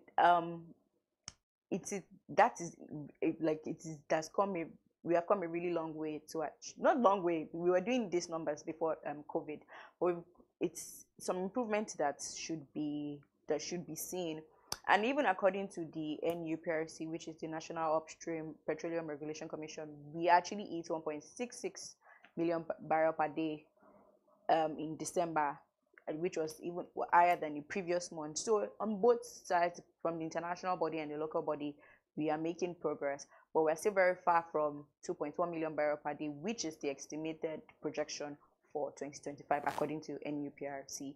So let's hope that going forward into 2025 we do better. We beat 1.5, go to 1.6, 1.8, and that is more petrodollars for us. Yeah, that's going to be very good news. Very it good will definitely make things ease things up a little bit on this part of the world. Yeah. Now, looking at some of the other stories that we have on the front page of the Vanguard today, on the top of the stories here, it says APC PDP trade blames over Edo election tribunal shooting. No one is taking responsibility. Now, another one says, we'll come back to this one. It says, I wouldn't advise federal government on economic hardship. This one is by Emir Sanusi, who we know was one time the CBN governor. Now, we took this one on the top story analysis. Israel and Hamas reach Gaza ceasefire and hostage release deal. And for me, that was a little bit of a good news. Yeah. I know it was the same thing for you. Now, the big story here says, remembering our fallen heroes. And this is all still on the Armed Forces Remembrance Day. Yes. Now, another one just below says, why Boko Haram bandits thrive. Ex-generals, commanders allege NGOs and others aiding terrorists. And more of this is on page 14. You want to grab a copy of the Vanguard papers. You see more on this story. And then the writer goes on to say why war against Boko Haram banditry others is unending. And this is what the retired generals have to say. They say NGOs, international agencies, covertly aiding supply of arms to terrorists in forests. And they also explain why foreign countries refuse to sell arms to Nigeria. They go on to say that locals covertly providing membership for terrorist groups and lament efforts to persecute terrorists, sponsors sabotage by vested interests. They also suggest ways out of security challenge. I see that this is a really big story. There's a lot, like the rider is a lot. Then they go on to, on the front page, Vanguard always has like lots of things going on the front page. It says Shetima, Akume, Akpabio, Abbas, others lay wreath at Armed Forces Remembrance Parade. Governors make donations and promises. For me, it's not about the promises. It's about fulfilling them. That's always one thing that we get a lot in this part of the world. People make lots of promises and they do need to fulfill them. Then the Super Eagles, big draw, Senegal, Congo, Sudan. As CAF boss says, Kenya, Tanzania, Uganda will be excellent hosts. And this is exciting. Then on the right-hand side, the right and left side of the Vanguard newspaper, we have a little cartoon. and it says, "You don't like my friend. This is a man and a woman." Mm-hmm. You know, I'm very excited about the cartoon because when I was growing up, oh my God, me too. I'm going to tell you this story. When I was growing up, this is the paper. Okay, this is the paper I used to read. My dad was always getting copies of Vanguard, and I was always reading the cartoons. So when I saw this, it brought back memories, and because they had one at the back page also, which was Terror Muda. So I used to follow up. So that's why I really like the Business Day newspaper cartoon as well. That's like one thing I always look forward to. I think that cartoons are a very interesting way of passing messages across. But let me see what this cartoon says. The man and the woman. The man says, "You don't like my friend because you heard him saying he gave me Monica. It's Monica." You know, you're saying that it's Monica. That's another way, not Monica. Monica is a pet name or nickname. He used to call me Romeo. So then she answers, "We're saying the same thing. Is Romeo not a nickname for fornicators?" So that's an interesting one. So I like how a message has been passed just with that short distance. But let me come back to the story that I want us to analyze today. Emir Sanusi says, "I won't advise federal government on economic hardship." What are your thoughts? Honestly, I found it very funny because he calls them his friends, and he says they're not behaving like friends. That boy, like he said that initially when he started that it was advising them, but he's no longer going to do it. But sure, one thing that stood out of all the things he said was that most of what we're going through now was as a result of decades of mismanagement, which is actually true. When we go to Business Day paper, we would actually talk more on that. But a lot of the reforms that the present president has had to implement are things that other presidents were unable to do, and even mismanagement in the sense of even government spendings and all of that are one of the reasons for inflation and all of that. So he had the point. He did mention something that was interesting, but I just feel like if you really do have a solution, and you claim to be their friend, like why not give it to them for the betterment of everyone? So it's just a very funny stance for me. You can't hold back on. It was just really yes, like and you call them your friends. I don't know what they're doing to him, but he said they are not acting like friends. But whatever it is, if he has the solution to Nigeria in his hands, he should please tell them. You should just please tell them. You should actually advise if you have something to say, because it's a little bit weird to see things going down the drain under your nostril. Exactly. As hard as it might be, the part where you said they're not behaving like friends, as hard as it might be, but if you're really passionate about it, you would find yourself actually just giving advice even if you don't want to.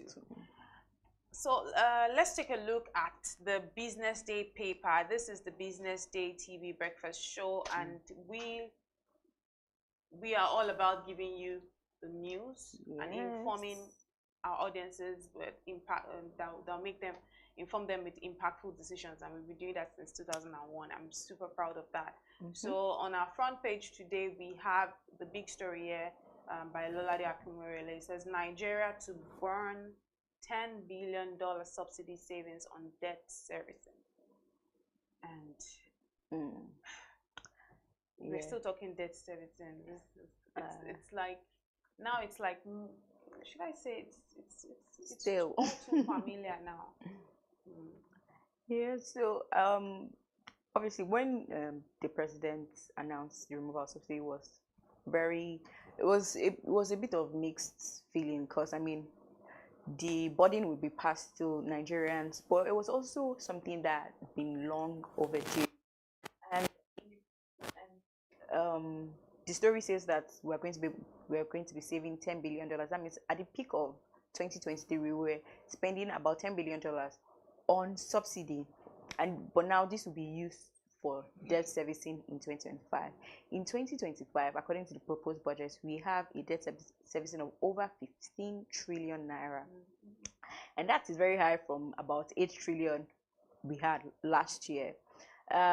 So far, like, you know, when we removed the subsidy, a lot of people would have thought maybe the money will go into maybe else other parts of the economy. economy. Something that at least people maybe feel that would create a buffer for people. But now debt servicing, now this over 15 trillion is about 45% of the revenue we expect in 2025, and that revenue is about 34.8 trillion naira. Imagine using almost 50% of the revenue you're expecting to service debt.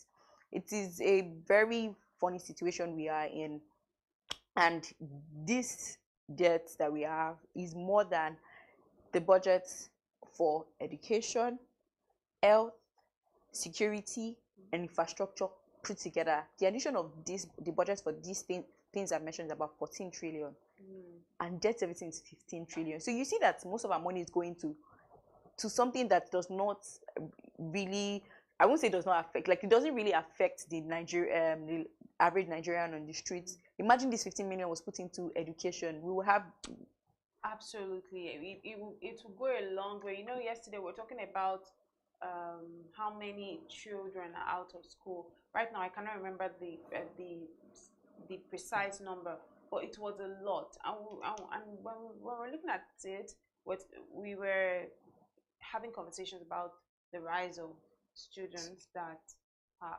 first-class students. Oh. So that was the conversation, and then we moved on to even talking about how the educational sector, the educational system in Nigeria needs to be revamped. They need to put in more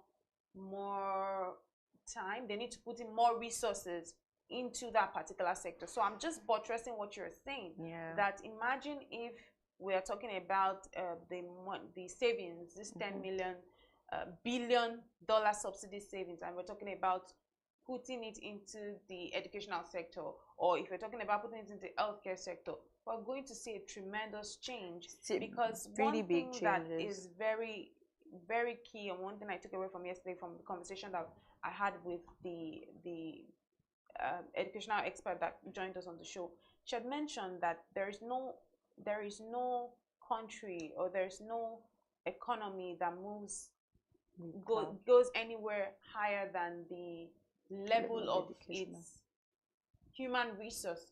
And the human resource of every country is all dependent on how much education that people have. So you'd see that in certain places, just because of not enough education, just because of not enough exposure, you see the difference.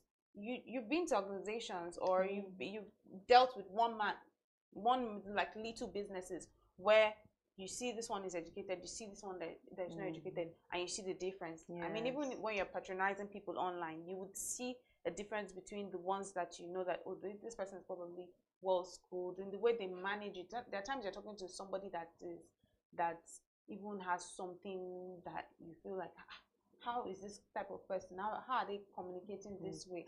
And you realize that education is really important. There's a woman I patronize for a service, and to be honest, she's good at what she does, but her communication is poor because she's not well educated. And to me, it's a problem, because it will be limiting. It's limiting factor sometimes for her. I don't want to even have this conversation as much as I want her to do this job, because she's not going to understand. She misunderstands you completely, and it just takes away the entire experience, the customer service, because by the time you fight before the entire thing. So when I saw this, I just felt like, wow, so the government really needs to work on like its debt servicing and try to reduce it. And one of the ways to do that also is to tame inflation, because once they tame inflation, rates will come down, and you won't have to pay so much interest on borrowings, local borrowings, and both internationally. And also we need to ramp up our revenue. One of the ways to do the tax reform bill, for one, is one of the medium-term solutions to that. Also, we need to cut down on spending, especially I agree, especially in the government's parastatal. Like, they need to really cut down on spending. There's over like 300 billion that is allocated to like senators or something in this budget, and all of this would not, like, you could go to all of this money could go to the ESTA code. So like, we need to cut down on spending, ramp up revenue, so that even we'll have better ratings for investments, and then Nigeria will even be like a a destination for investment. And I completely agree with cutting down on spending across the different areas of the economy, because I was looking at the JAM the other day. I don't know if you were following up on the call out. They were being called out for how much they said they spend on travel. That's JAM, that's the Joint Admission and Matriculation Board. How much they spend on, they said, expenses they spend. It's going to billions. They spend it on travels. I'm wondering, travels a lot to of where? Just a lot of things. parastatals spend a lot. Like they almost spend more than really, their revenue. Yeah, you can't trying really to make account money for it. And they say they gave them how many? I think it was they were giving how much billion, and they spent more. They spent more, and they're giving. It's very common to Nigerian parastatals. It's not adding up. Very, very common. They need to completely cut down on spending. There needs to be more regulation. People are organizations, bodies are spending. I think this I'm very passionate about, because when I'm just wondering when I realized that the areas that need more attention are not even giving enough attention. There is high level poverty in Nigeria. People don't have food. That's why it was very unfortunate last year, the ending of last year, you saw the incident with in Ibadan. Yes, so it was more than one incident. More than one. Because of just one. Because when I think about this, this act of kindness, that for me, I sit back and I'm like, in the big picture of what I want to do, or the approach I want to go about these things, I don't believe in just one meal.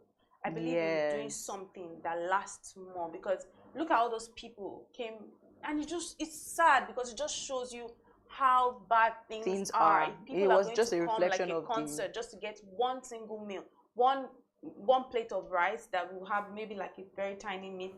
So you've not talked about afternoon food, you've not talked about night food.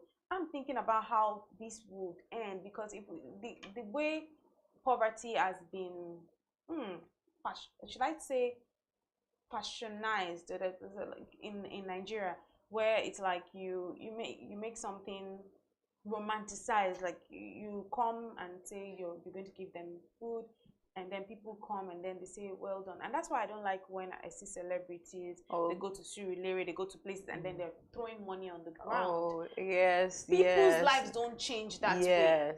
Nobody's life. Nobody's going to tell me that because they saw XYZ musician coming to pour money on the road, and it just shows the poverty. I weep when I see these things. I don't commend it. I'm never a fan when I see these things, and then people are commending on this person came to Mushin and they were pouring money. I would always ask a question. I've not seen one single person whose life was changed in that way. They should focus on doing things. I like when I hear them, or they have a football academy, when they say they have this. When it's charities, all those things, I'm a little bit. But when you're doing things that people can learn, like teach them how to teach. So, how did we get to this conversation?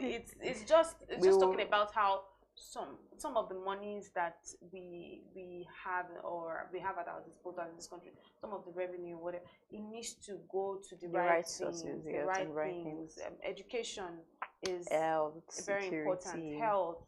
Because the poverty, food, hunger, Now, speaking of hunger, farm input demand spikes on food price hike.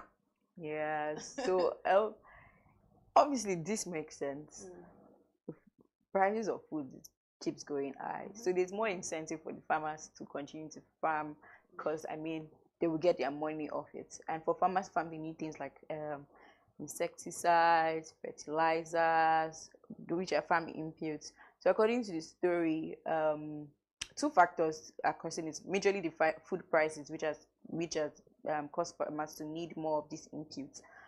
But also, the depreciation of the naira drove a lot of the suppliers of farm inputs out of business. So even the remaining the pool that is remaining is very little. So there's so much demand on them to supply these things. So it's good business. Like they're flourishing right now.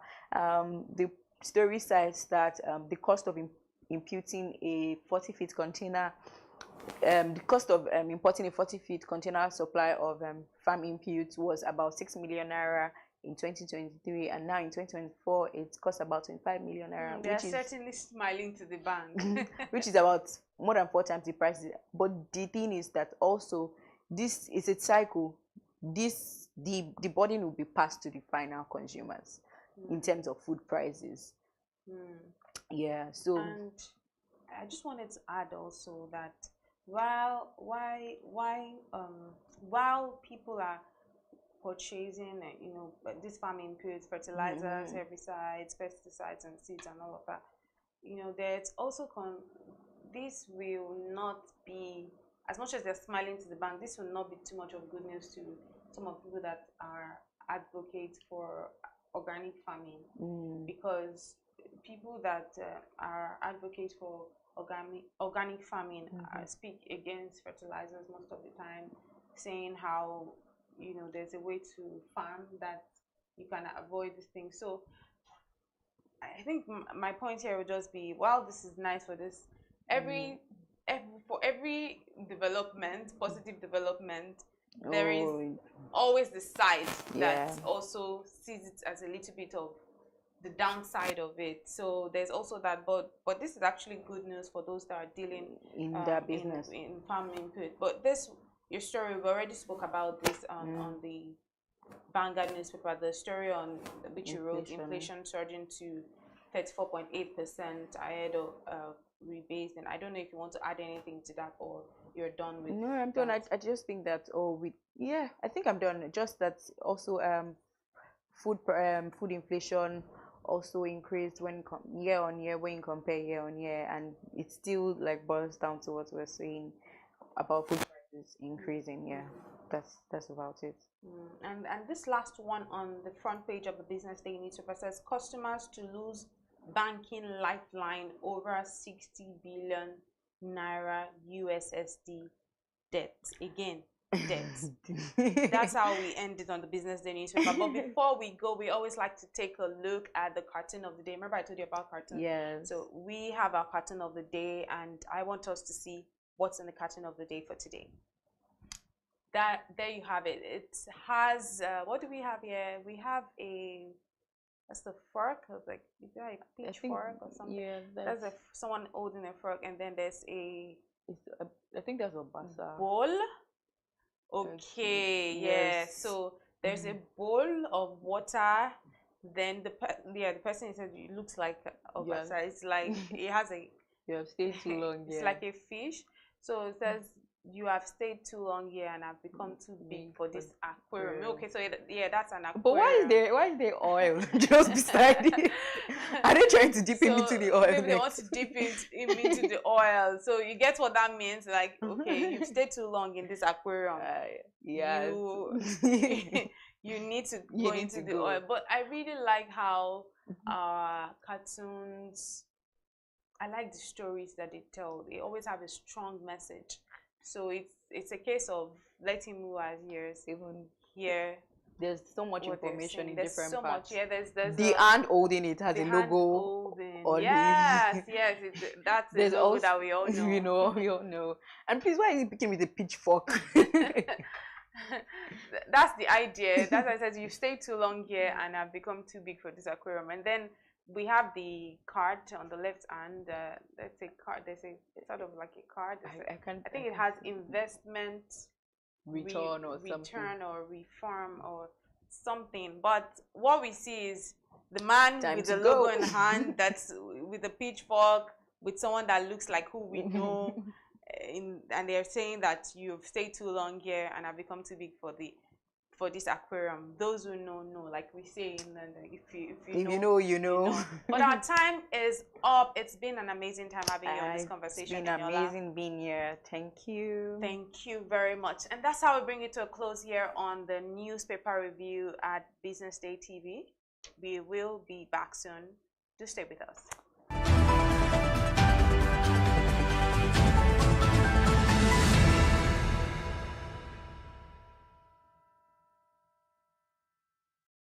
Attention business leaders. Want to make informed decisions?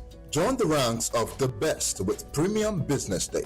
Access in-depth analysis and expert opinions to stay ahead. Subscribe now at premium.businessday.ng and unlock premium content. Plus, you get 50% off your first subscription. Don't miss out. Make smarter choices and seize new opportunities. Sign up now and elevate your business game. Visit premium.businessday.ng today.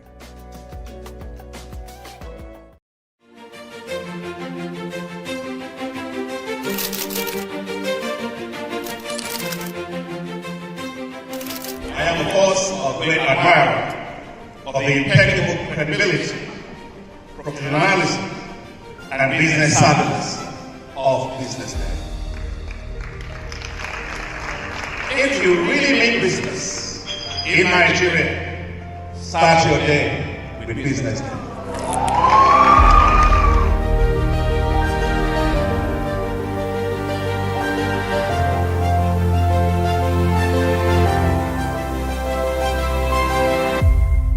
BusinessDay is West Africa's leading provider of business intelligence and information, delivering premium content across diversified media platforms, including online, mobile, and print.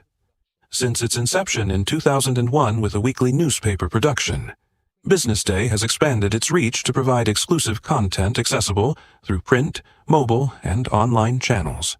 Our premium offerings are further enriched with syndicated content from esteemed sources like the Financial Times, The Economist, and the Harvard Business Review.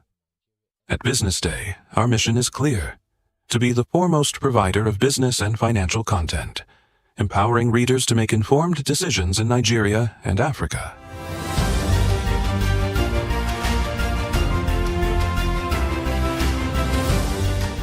Since our establishment, we have been committed to delivering insightful, relevant, and accurate information about Nigeria's business and finance environment, while contextualizing the impact of global events. We monitor the stock market, analyze the companies driving it, and report on government policies and their economic implications. For being consistent in organizing these CEO forums for almost the last 14 years, I think this was a commendation, and I think something that will encourage them to continue. From decoding market trends to dissecting economic shifts, we offer actionable investment ideas and serve as a compass for decision makers navigating complexity. Beyond headlines, BusinessDay fosters discussions on critical economic issues through impactful conferences and events. These platforms bring industry leaders together to share narratives that drive innovation and spark meaningful dialogues. Our events galvanize connections, bridging the gap between inspiration and achievement. For businesses seeking visibility, our strong digital presence offers unparalleled opportunities, with millions of followers across social media and a dynamic website attracting visitors from within and outside Nigeria. BusinessDay is the ideal platform to boost visibility for your products and services.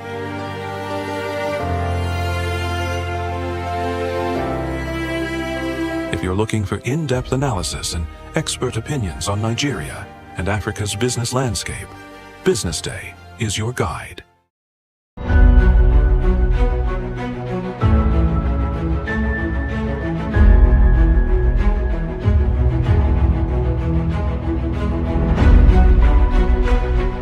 On behalf of our author and BusinessDay, I unveil this book or recommend the book to everybody in Nigeria and Israel.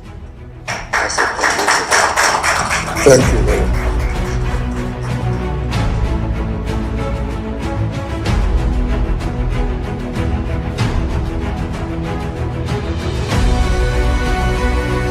I want to congratulate you, Femi, for putting this together. I'd like to thank Frank Agbogun, BusinessDay, for giving him the platform to do this. I was part of this because our facility was asked to answer questionnaires and fill forms.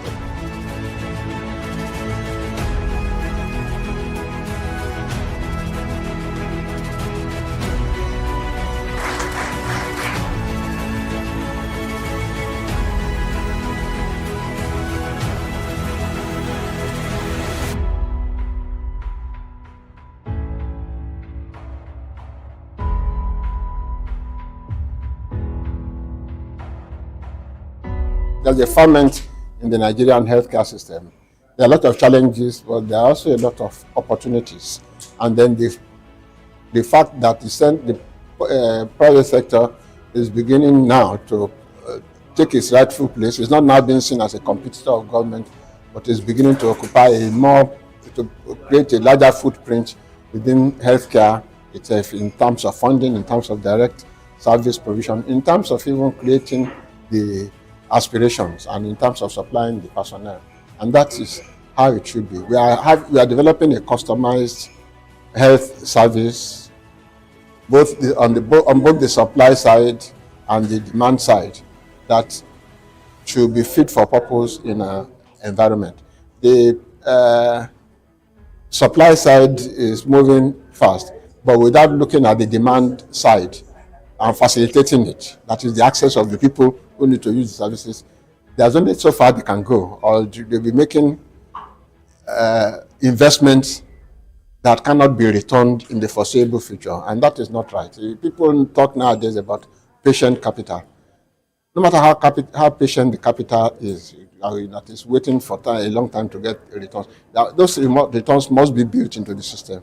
That means somebody must be paying equitable amounts of money for the service that is being rendered. It doesn't have to be the person who uses the service. In fact, our aspiration is that it should be the people who are paying out of pocket should be reduced to like a 0% within the context of Nigeria, and yet everybody who needs that service should be able to get it.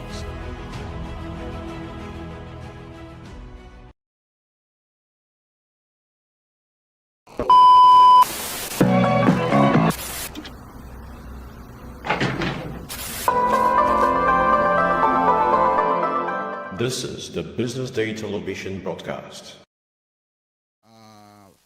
Banning, what's it called, or suspending some exchanges and what have you. It's just a process. So the issue of challenges with P2Ps and what have you, I think that the model to adopt should be the stock market model also. License the exchanges and let the P2Ps, like you have NGX, NASD, and FMDQ, and the P2Ps will now be like stockbrokers under the exchanges, and that way you can regulate them. That way it becomes more transparent to see things that are happening in that space. But it's an emerging space, and there's a lot to be done. So you see that even our regulators are well positioned for this interplay. It's how the interoperability amongst the regulators work that's going to define how this happen. So why is payment important? We need to pay for services and for goods. So in the prayer of paying for services and goods, how do I ensure that, or you ensure that I'm trying to pay for bread, and the prayers of that transaction, somebody hijacks that money? That means I can't eat bread. So payment's twin brother is fraud. And what exactly is fraud? It's as simple as taking what does not belong to you, either by cyber means or looting of public funds. That's fraud. So in terms of, we need to really look at cybersecurity, build on it, ensure that we have vigilance, there's commitment to safeguarding people's deposits and financial assets that are entrusted to them, because it's going to cut across all these 4 areas that we had mentioned. People steal bitcoins. So it says that statistics say that cybercrime will cost $20 trillion by 2026. That's a huge figure. And what do we expect in Nigeria? About $500 million in cybercrime. That's 750 billion naira in today's, if you use today's exchange rate. So we need to fortify our defenses against cyber threats and constantly involve. So can we really eliminate fraud? The answer is no. Because the guys on that side, they're also evolving every day. So why is there fraud? Greed. People are greedy. They want more money. They want to be better than their neighbors. Don't care how. There are socio-economic issues. So there was this, the EFCC chairman was on TV talking about this second 200 level chap that was arrested for for cybercrime. I say, okay, my parents are poor. I support my parents as I train myself and my siblings. So I need to find a way of doing it. That's it's not an excuse, but that's its reason. So I mean, socioeconomic issues are reasons people also do fraud. Leadership failures and accountability. I mean, whether we like it or not, that's a problem we're dealing with in our country today. So people, oh, look, so if this person can get away with it, I mean, they are doing it at the top, so why can't I do it at, why can I do it here, you know? So, and that's the big challenge. The next one is lack of strong institutions. If people, so a banker was jailed a few weeks ago for 120 years for a fraud in his bank.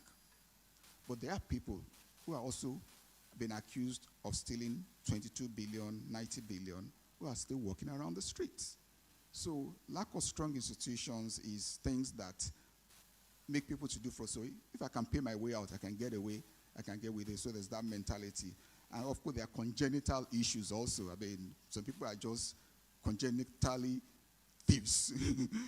They just think about stealing, you know, and committing fraud. And then, but can AI really help to solve this problem? It would.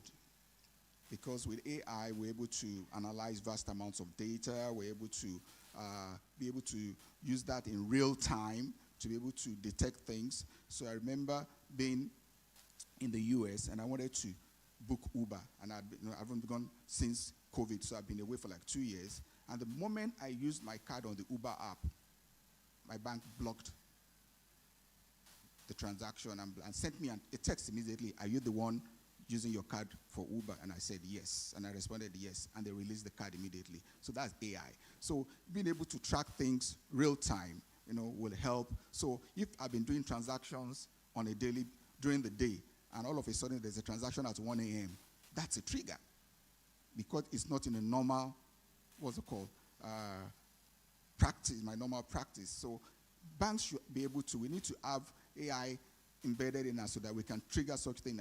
All my transactions have always been in Lagos, and all of a sudden I'm doing a transaction in Kano. There should be a trigger. But the trigger is not to block me, but the trigger is to be able to confirm that are you the one doing the transaction. So if we can identify unusual patterns, it will also help with dealing with these things. So are there benefits to AI? Of course, real-time swift action, performance improves with increased data. As data improves, AI trains itself to be able to be more efficient. Of course, and it saves us money and time. So, but does AI also have challenges? Yes. There are privacy concerns. There are workforce impact. I mean, skills is a big challenge that we have there. In 2021, together with EY, FinTech Association did a study on fintech census in Nigeria. And what came across everywhere, and we have 23 sectors in our association. So what came across everywhere was skills, skills, skills. This was 2021. So you can imagine 2023 with JAPA, it's a big challenge that we need to deal with. And there are regulatory challenges. I mean, innovation is always ahead of regulation. So that's a huge challenge that needs to be, that we need to bridge that gap. And you can see the Minister for Communications and Digital has been very active trying to put a team together to look at AI regulation in Nigeria. And it's not a peculiar problem to Nigeria, it's a global challenge in terms of regulation for artificial intelligence. So payment is fundamental to our everyday life.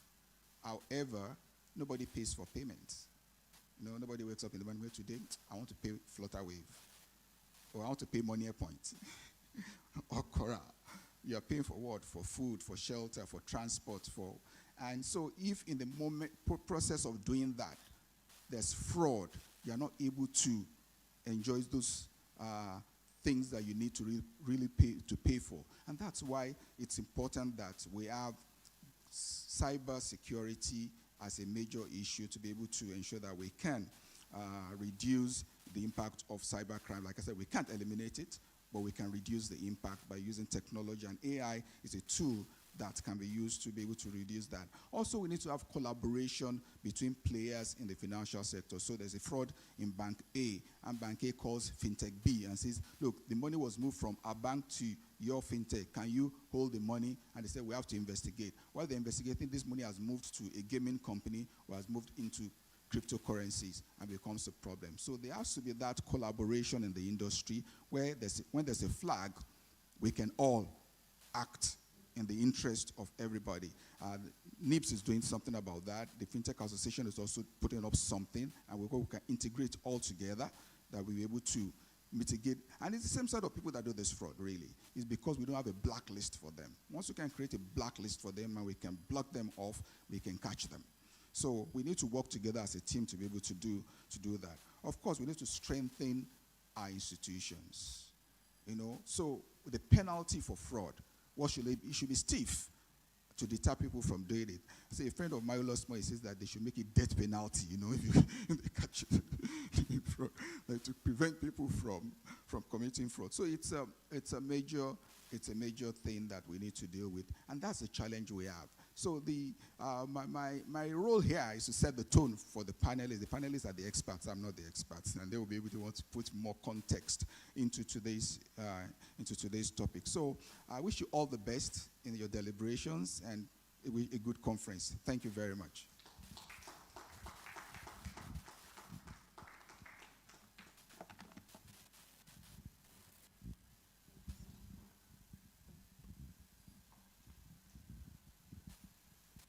Did we find that keynote address insightful? If we did, please let's give him, our esteemed speaker, once again a round of applause. Thank you.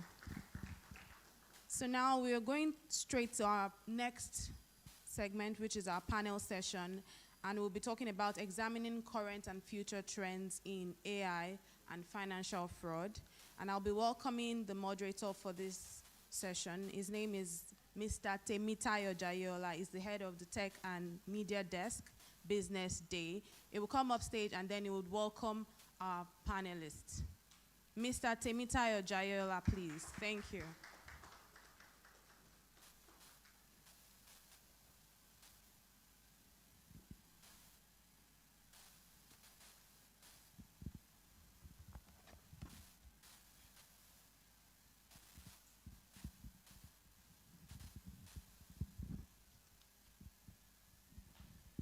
Hi, hello, sorry, good morning. Good morning, everyone.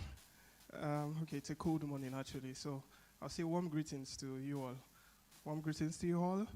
For the first panel, I think I'll just put this disclaimer first before I continue. I'm going to be murdering the names here, so please excuse me. God, there's no Yoruba name here. Okay, there's no Yoruba name here. I will not murder that one. But I'll start with the women. Miss Susan Fasikpe. Is it Fasikpe or Fasikpe? Fashikpe. She's the head retail into Switch Group. Please let's give her a round of applause so she comes up. Welcome. Mr. Odun, oh God, Odamola Adeyonju. Is he around? Oh, he's not around yet. Okay, I'll go to the other lady here, Miss. God, it is hard. It is hard, but I'll try pronouncing the surname. Poapo. Is it Poapo? Yeah, sorry, I got it wrong. I'm sure I got it wrong. But she's a digital security professional with Resilience Technologies. Please let's give her a round of applause. Please clap for her. I mean, I murdered her name, please. That's the consolation. Clap for her. Then last but not the least, Mr. Enyoma Madukwe. Yeah, okay. Sorry, did I get it right? At all? Oh, okay. So he's the Chief Legal and Compliance Officer for Coral. Please let's give him a round of applause. Please let's give him a round of applause. I know it's a cold morning, but we can warm up the room. Please. Yes, so, hi. Hi, everyone. Sincere apologies for murdering your name first. I'll give you a chance to pronounce your name properly so that the audience will not... So the audience will not call you by how I called you, yeah? So, we'll start with you. My name is Susan Fashikwe. Fashikwe. Oh, is the army? The army is H is missing. silent. The army is missing. Yeah, it's missing. Yeah, fast shipper. Yeah, to you. Sorry. Okay. My name is Namban Poispo. I would not have gotten it, don't worry. At all. My name is Enyo Madubike. Don't worry, I get that more than a lot. It's fine. Enyoma. Yes, Enyoma, yes. That's good. Enyoma. So please let's give them a round of applause once again. My name is Temitayo Jayola. They didn't murder my name. Thank God for that. So they didn't murder my name. And yeah. On this panel, we want to explore and examine, the current and future trends in AI and financial fraud. I like standing. It's interesting. Yeah. But I'll start this panel with a story. In 2017, I got a call. I got a very random call. This person tells me, hello, hi. I didn't ask for the person's name, interestingly. And the person's like, I'm from your mom. And I'm like, yes. Your mom sent you 2 iPhones and 1 laptop. And interesting, at that point, my phone was bad. So when I heard iPhone and laptops, I did not think again. I was like, God, iPhone. It's like, we are in Nigeria and we want to bring it to you. And I'm like, yes. So he asked me for his name. I'm like, why are you asking me for your name? But I played along. I sent him 1,000 naira. First time he asked me for money, I sent him 1,000 naira. Then I didn't send him money again. But he kept calling me for a long time. And interesting thing is, I think almost everybody here has got a call like that. Am I right? Almost everybody has gotten a call from a random person that says they're your grandmother's sister and they have something for you, and then they want you to send them money so that you can claim your package. Social engineering. It's a big factor in fraud today. And according to the NIBSS, it's still one of the largest ways that people lose money today in Nigeria. Do you have any, you guys are experts here. Do you have any personal story, from maybe somebody related, your business, not personal relations, that has lost a huge sum of money due to social engineering? I think I'll throw the first question to you. My personal story, I think probably recently, right?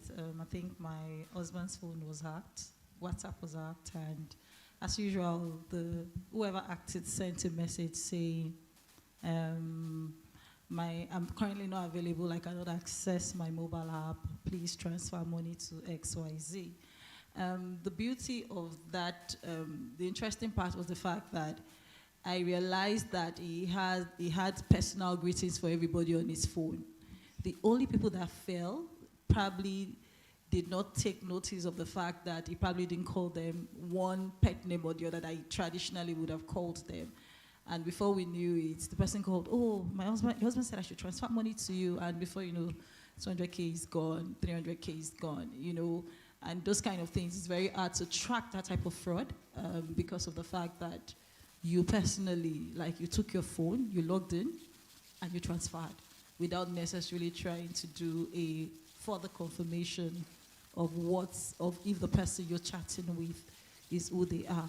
But interestingly, if you then begin to look at it from the entire fraud perspective, if you compare 2022 versus 2023, social engineering is not growing as much as it used to, like when they started in 2022, where you literally had 1 or 2 person that was compromised, and that's because the financial institutions got more intentional in educating the people. So yes, one way or the other, we've experienced it. So education is a major one. Exactly. So before I go to the next question, last year, every single day last year, over 200 fraud was executed every single day in Nigeria. It brought the total to about 95,000 fraud counts, and say 80,000 new customers, bank customers, were impacted. What constitutes a fraud? I know the keynote speaker explained and says, take money that is not your own. But then sometimes, I take my dad's money sometimes, and it's my money. My dad's money is my money. But so what constitutes a fraud?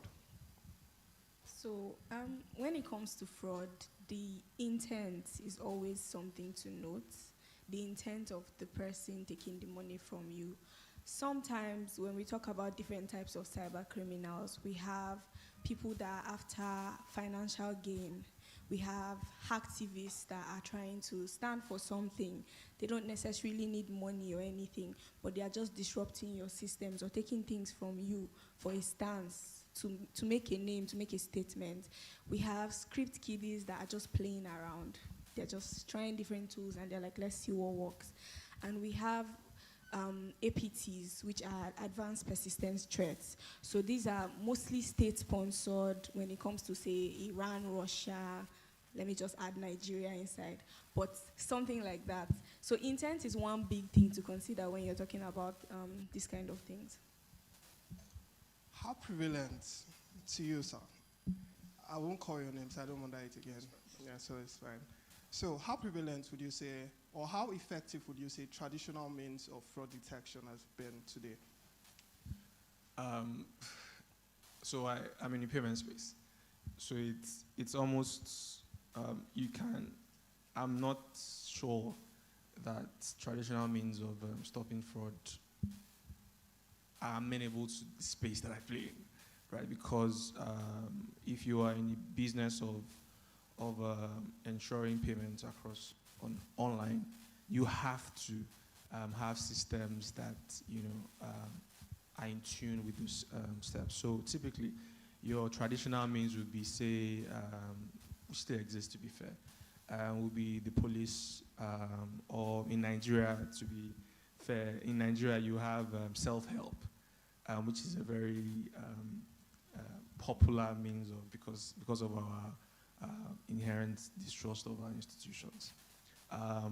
As technology has advanced, most of these means of preventing or even recovering processes of fraud have become less and less effective.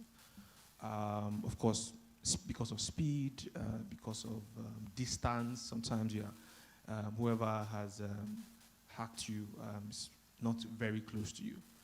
So increasingly, we find that most of these traditional means are becoming very obsolete.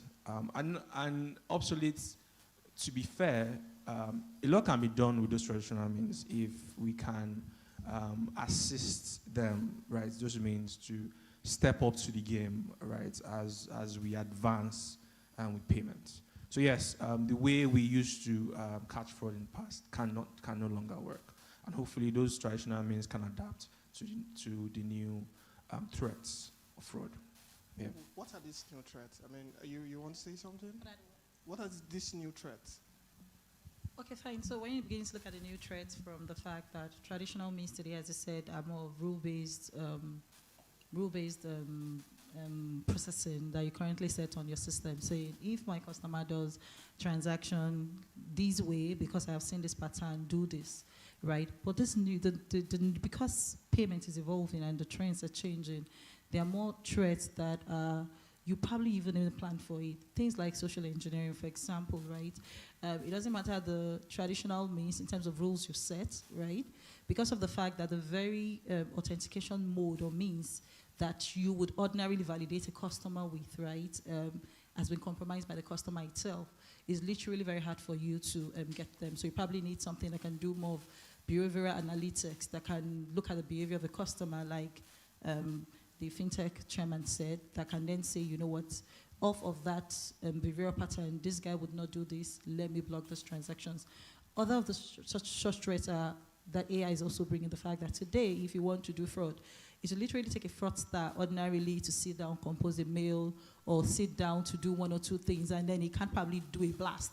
But today, with AI, they can sit down and attack 1 million people, and it's a game of number. I sit down, I send SMS or fraud into a system 1 million times. You cannot use the traditional way that you currently do, rule-based, to be able to. So you're beginning to look at deepfakes, again, is another point, whereby you're looking at Susan, because you've seen Susan talk, you can literally assume you're talking to Susan, right? So it simply means that you also begin to look at what are the tools that you need to be able to see that Susan is not just this Susan that is talking, that is the real Susan that is talking to you. Those are the emerging traits to begin to see today within our market, that you cannot just use the usual traditional rule-based processing method or manual review to be able to treat. I mean, now that you mentioned deep fakes, I mean, I just remember the story. I don't know if everybody knows this story of someone from Hong Kong, a financial officer from Hong Kong, that had a call. He had a video call with the I think the London office or the US office, and they asked him to transfer $25 million US, and he had transferred the $25 million US before they realized that that meeting never happened. Imagine we're having this meeting here, and then tomorrow I wake you up and I tell you that this never happened. Like, it was all just in your mind. How would you feel? I mean, those are the realities, the new realities. And I will come to you now. How will AI, I mean, AI is the new thing, is the new child. Let's say it's a new child. Everybody loves this child. Everybody wants this child. But then there's also a side of this child that isn't always so nice. How will AI scale fraud?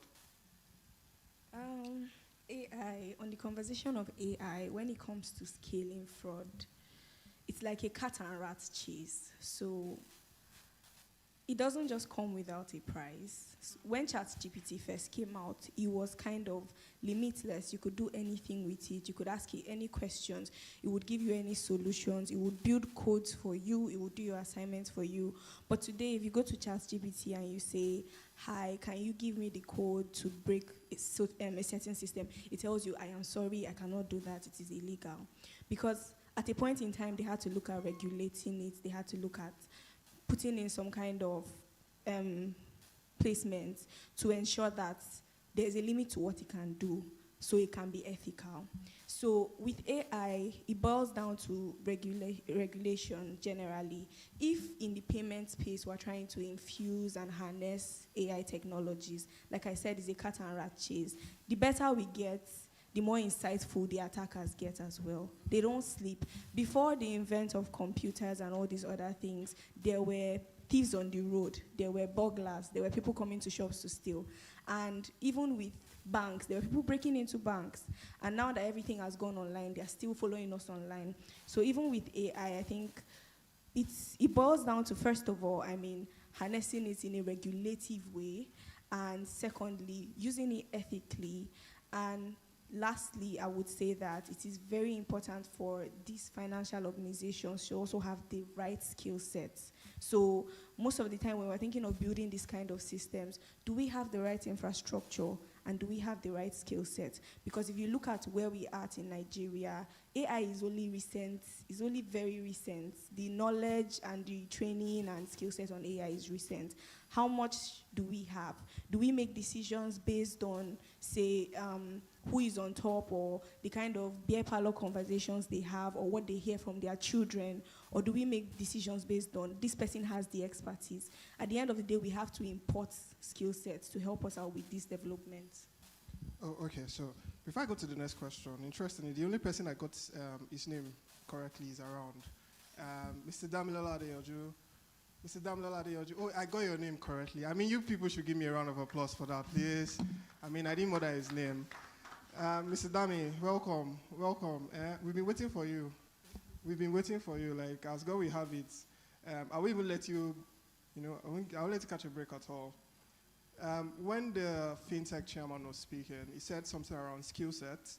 You also mentioned skill sets. I mean, skill is a big issue. I mean, yes, you have this tech, but then you even have the people that can handle this tech. How important, and aside from even how important, what's the gap? What's the skill set gap in the fraud financial payment space today? And also, how important is closing that gap? Okay, good morning, everybody. Let me apologize for coming late. Like you have said, there's this skill gap, especially when it comes to some of these recent technologies like artificial intelligence and all of that. it is very important. I think we in FinTech NGR, we did a survey with, we did a survey in 2020 around the fintechs and some of that, a fintech census report, and then we noticed that as much as, there's this news here and there of no jobs and all of that, we saw that there is still a skill gap, especially in the tech and fintech ecosystem. And it is very important because, that was in 2020. Now, looking after that 2020, we saw a lot of migration, JAPA, and all of that. So it shows that the skill gap, is still widening the more, and it is critical because now we are having new technologies that we are adopting and we want to implement in our systems. So if we don't close that skill gap, we are going to be having issues. There will be loopholes here and there. So it is very, very important that we now start training. We need to now start training and even exposing we need to expose our tech people, to the marketplace. You need to make them have that experience of the marketplace, and then be able to catch up, with the recent trends, so that that's how we can. And then also, I think we need to also catch them young from, the final year in school and all of that. Projects should be directed to solve real-life cases and situations, so that when they come out, they are able to, have that experience. They can start building that experience, because majority of the people that we used to have that experience might have migrated, out of the country. But then, if we're able to catch them young, expose them to solving real-life cases and all of that, that can help us to, bridge that talent gap that we're having.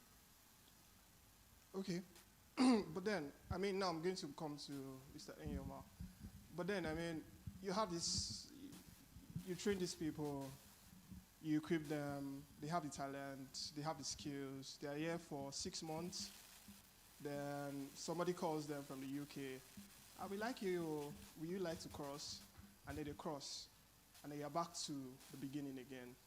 How do you build sustainability around skills, especially with high demand skills? There's no how. I think the reality is we cannot change these skills down. So how do you then build sustainability around high demand skills in such a way that it doesn't hurt the business? Because last year, one of the conversations around that happened a lot last year was banks kept coming out and they were like, see, we are trying, but the people that are handling all these our apps, they are leaving. But we are trying. We employ them today. By next month, they've left. So what do we do? So how do we build sustainability around that? I think you've answered in the question. You've answered that question. You've answered your question. The answer to that is there's a fundamental problem of. I think we can all attest to the fundamental problem of creating a. All right. Creating a steady stream of talent into this particular sector. And that is, unfortunately, I think Nigerian experience has shown that, unfortunately, that is something that government has to take on. We have seen private outfits try to do it. We've seen certain edtech platforms try to take on the role of, creating these skills. We see that this is not sustainable as far as meeting the demand is concerned. And it is clear, as far as the experiment is concerned, it is now clear that government has to step in a big way to create a steady stream of talent for this space. And this is to create the foundational knowledge needed for these spaces. And when I talk foundational knowledge, you mentioned it, math skills, and all that entails. As a lawyer, I can't really speak to that. And it's on that foundation that you can now build on-the-job expertise, which you have to do with now working on these systems, learning with these platforms, developing rules, creating algorithms. There's this joke internally that we have for fintech business. There's usually this enthusiasm with young, people, right, want to build a business. Typically, what happens when a fintech founder approaches me, talks about maybe they want to integrate on our platform, they want to build out a platform. One of the first questions we ask them is that how much have you lost, right? And it's a very important question because for me, if you haven't had a huge loss event in fintech, you haven't really started the business, right? You haven't encountered what it really is, right? To hold people's money, to be responsible for people's money, and to lose money that is not yours, right? Which is fundamentally what happens when you are a fintech platform, and you lose money. It is, and there's an educational part of it, of that experience that we often overlook, right? Is that there is education that needs to be done with people that are looking to start businesses. There's education that needs to be done with government. There's education that needs to be done with policymakers. Recently, there's this rule around structuring, right? I'm sure a lot of banks have this rule where I think NIBs and all that, where you basically try to flag transactions that are similar, right? Maybe because you are trying to avoid a certain threshold. Right, fraudsters will do, maybe the threshold is 100,000. They'll do 99,000 like 5-6 times. Now, certain rules, certain platforms have developed rules to kind of catch these activities, right? Now, recently, we're having an internal discourse around this, and I asked one of my teammates to instruct ChatGPT to create a rule that is able to avoid those flags. And right there, it didn't take about up to 10 minutes, right, for ChatGPT to create an instruction. Say you have 100 million to move, right? That was the instruction. You have 100 million to move. How are you able to create an instruction that transfers this amount, right, within 10 minutes, avoiding structuring flags?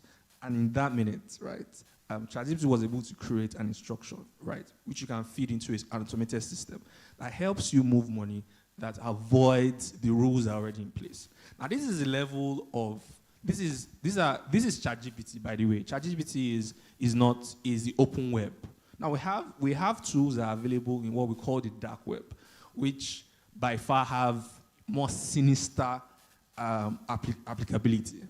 Now, that is the level of education that you have to be, right? That you are on if you are a financial institution and you're trying to chase down fraudsters, And fintech companies pride in our ability in being smart. We think that we are smarter in general sense than governments because innovation is faster than governments. The truth is fraudsters are smarter than we are. Right, and that is something that we are constantly chasing. Those boys, right? We call them the boys, right? We are constantly chasing, constantly learning. So that is the level of education across board that we need to have, and we need to consciously think about when we're talking of AI and fraud. Sorry, moderator, can I ask something? Okay, sure. Yes. In addition to what you have said, I think another thing that we need to look at now is that we may not be able to really curtail how talents move. So I think the fintechs and all those who employ that kind of technology need to now look at talent as global. So is it possible that you have a system where a staff can decide not to live in the country and still remain a staff? So I think we still struggle with that kind of system. We are still trying to adjust, but I think it's something that we need to critically look at so that when we start seeing talent as global and not local, that way we can have people migrate and then we are still able to sustain and still have their talent with us rather than just allow them go once they leave the country and then that's all. So that's another way to look at it. Thank you very much. And so I'll go to Susan, and I'll pick something from what you said. And then also something from what I was going to ask around also. And it's something you said around AI, around how, today, if I needed to carry out a fraud, I probably don't even need to be so smart. All I just need to go and do is know how to use maybe like an AI tool. And I feed it the information and it tells me what to do and I probably find my way around that. And AI is good. The general consensus is that AI is going to scale our lives better, make us better. It's the next best thing since sliced bread. So definitely AI is good. But then how are fintechs now? I mean, now you have this good thing that can also be bad. So how are fintechs now thinking about AI in terms of fraud? And also, how are fintechs trying to leverage AI with fraud detection and also fraud curbing, with curbing fraud? I mean, as the fintech chairman said, we might not be able to stop fraud ever, but at least we can reduce it and minimize it. Yeah, so far so good. When we're talking about fintech education, right? The education in terms of how do you keep this pool of talent. I think one of the things, I'll go to your question, one of the things I think for my institution we've done so well is to try and have this pool of talents that you train such that they are there and such that by the time it's called a job shadow. This talent that just shadowing everybody on their jobs. So that if tomorrow you pick your back and jackpot, that guy that has been shadowing you all the while just takes over. That's one thing. And in terms of how we're trying to combat fraud, right? One of the things is the fact that fraud tools you currently have today within the markets today currently has the machine learning capability and behavioral analytics. So in other words, in as much as we're talking about you want to go and learn the AI as AI, right? You already have solutions today that already have that embedded. So you're not going to start learning the infrastructure bit of AI. You're not going to start learning all the various prompts and the likes. All you just need to do is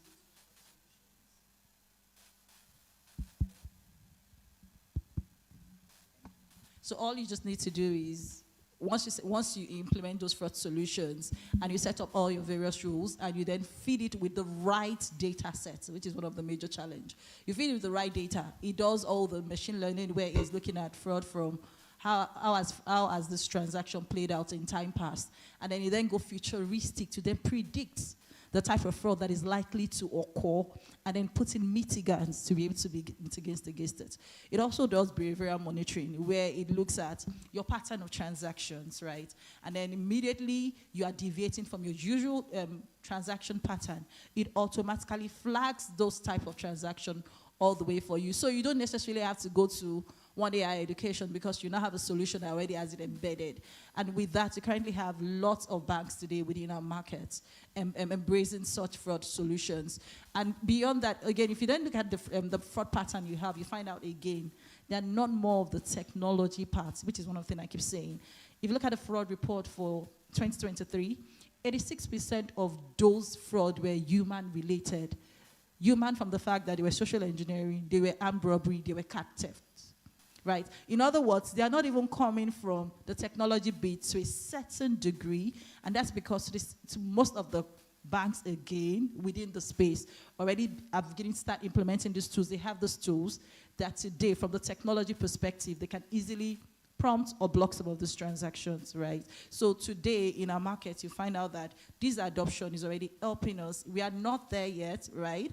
But again, compared to where we are coming from, where fraud used to be like 1-2% of transaction volume, now we have fraud reporting as less than 0.001%. So we are not there yet. It can't be totally eradicated. But I hope that as more banks begin to adopt these tools and fintechs, we would be able to call it almost a thing of the past, basically. Okay. I mean, we've been talking about fraud since, and I mean, it feels like we need to ask this question. I will come to you now. Who has the burden of proof? I mean, when a fraud occurs, who needs to prove that it was a fraud? And I just want to give context here.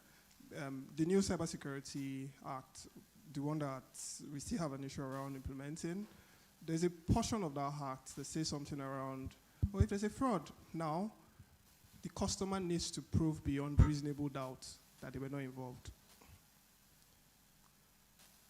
So today, who has that burden of proof? I mean, okay, I want to say we're in Nigeria, so there's little or very, very little knowledge that the customer has when it comes to this thing, depending on which customer it is. Some people are being defrauded and they don't even go to the bank. They don't even report it. because they don't have the knowledge, they don't have the awareness of what they can do and what the bank can do for them as well. But as the Act has said, the customer has to prove, but the burden still falls on the institution because you are the data controller, you are holding the funds and you're supposed to be in charge of it. So if it was taken and it wasn't taken by the customer, you have to be able to trace how it went. I've seen many cases of people being easily defrauded, like the whole skimming attacks where you use your ATM card to pay for something, there's a card reader that takes your details, and before you know it, 2K, 10K, 100K is gone from your account. And as you can see, like the customer has no hand in it. But in the debit alert, you would see that, oh, it was a POS operator. And naturally, I mean, you would assume that it was the customer that did it. Now, I know 2 people that have actually reported this case to CBN, sent an email, CC'd the bank, and after some time, personally, like my someone close to me did that. After some time, she was refunded. In fact, the caption of the payment was cyber crime or something, but CBN refunded her bank refunded her the money after they did the investigation. I also know so many people that have been defrauded that way, but never got their money back. They went to the bank so many times, they're like, we'll investigate, do police reports, do this, do that, and at the end of the day, they didn't get their money back. But this just goes as far as to say, what is the institution doing? How far can they go for their customers? What can they provide for them? And also, for the customers, there needs to be more awareness and information out there. There needs to be more education and awareness. I know that fintechs these days are doing a great job with awareness, even as it pertains to like staying safe online. They're sending messages, they're telling you don't do this, don't do that. There are prompts, there are alerts, but there also needs to be more about what you can do if these things happen. So it's not just avoidance. When it happens, how can we curb it? Mr. Enyoma, okay. The question around collaboration, because I mean, for fraud to happen, for successful fraud to happen, it has to move through, actually, it has to move across different channels. I mean, I need to be able to transfer the money from my account. No, sorry, okay, I don't want to use my account because I'm a Yoruba person. We don't personalize this kind of things here. So the person that is being attacked needs to, they need to move that money from that account to another account, then maybe to another account. But usually you find out that even when the customer notices that, oh, somebody is moving my money, and they quickly call their bank, that I noticed that it's not me that authorized it to, please, emark for me now. There's always that problem with the other institution, telling the other institution, please help us hold this money. Our customer just complained. Please, can you just help us hold it until we confirm these transactions? How can we get better with that? Because if we don't get better, I mean... Yeah, this question is quite related to the last question you asked, because this is a big problem.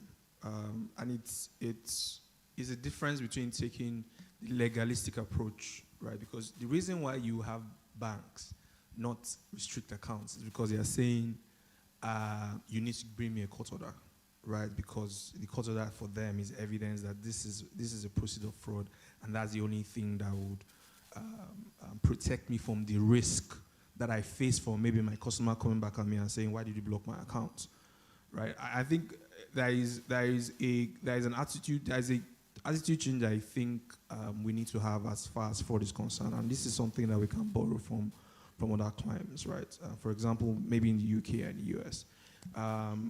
What the general attitude of the financial system in those places is that the customer is a victim, right? So the institution takes the attitude of this is a victim. So for example, the very popular romance frauds, right? We know about where women maybe in say US are being defrauded by one prince somewhere in Africa, claiming they're from Africa.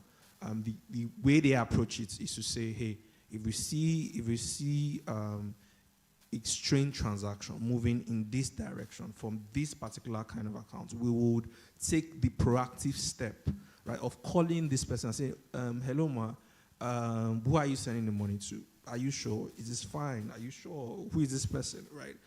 that shows a difference in attitude and perspectives. That you have taken the attitude of saying, we want to protect the victim, rather than making the victim come to you and now have to prove, right, that they have been victims of fraud. That's a fundamental change that needs to happen, especially with online fraud, right? With the way our institutions deal with this. And as a fintech, we currently have an issue like that currently, where we are basically begging the bank to say, give us information. Let us know where has there been transfers from this. We know money came here. Block it first. Let us know if money has gone to other, so that we can chase after those monies. We get give us give us court order. We don't want to, police order is not enough. Give us court order in next 3 days, right? So a change, I believe, a change in attitude, in the way we view these activities would help prevent fraud, and also reduce the incidences of these fraud activities. Okay. Does anyone want to add something to that? Okay. I'm looking at it I'm trying to look at from the other perspective, right? Is that conversation where you say that I really want to help, but I'm contained by regulations to this extent that I want to give you information, but you can sue me tomorrow to say that I gave out your information in an unauthorized way. So I think this is the point where you begin to look at, are there things regulation can do? Looking at this current pattern where if I transfer money to fintech A, it gets to fintech B, where the first status quo is, can you just hold all the fund in the account? And the bank or the financial institution knows that if I hold this fund in this account, because I am backed by regulation to hold it almost immediately or to do something immediately, pending when there is investigation, I am covered, then it's a whole lot easier to have this conversation.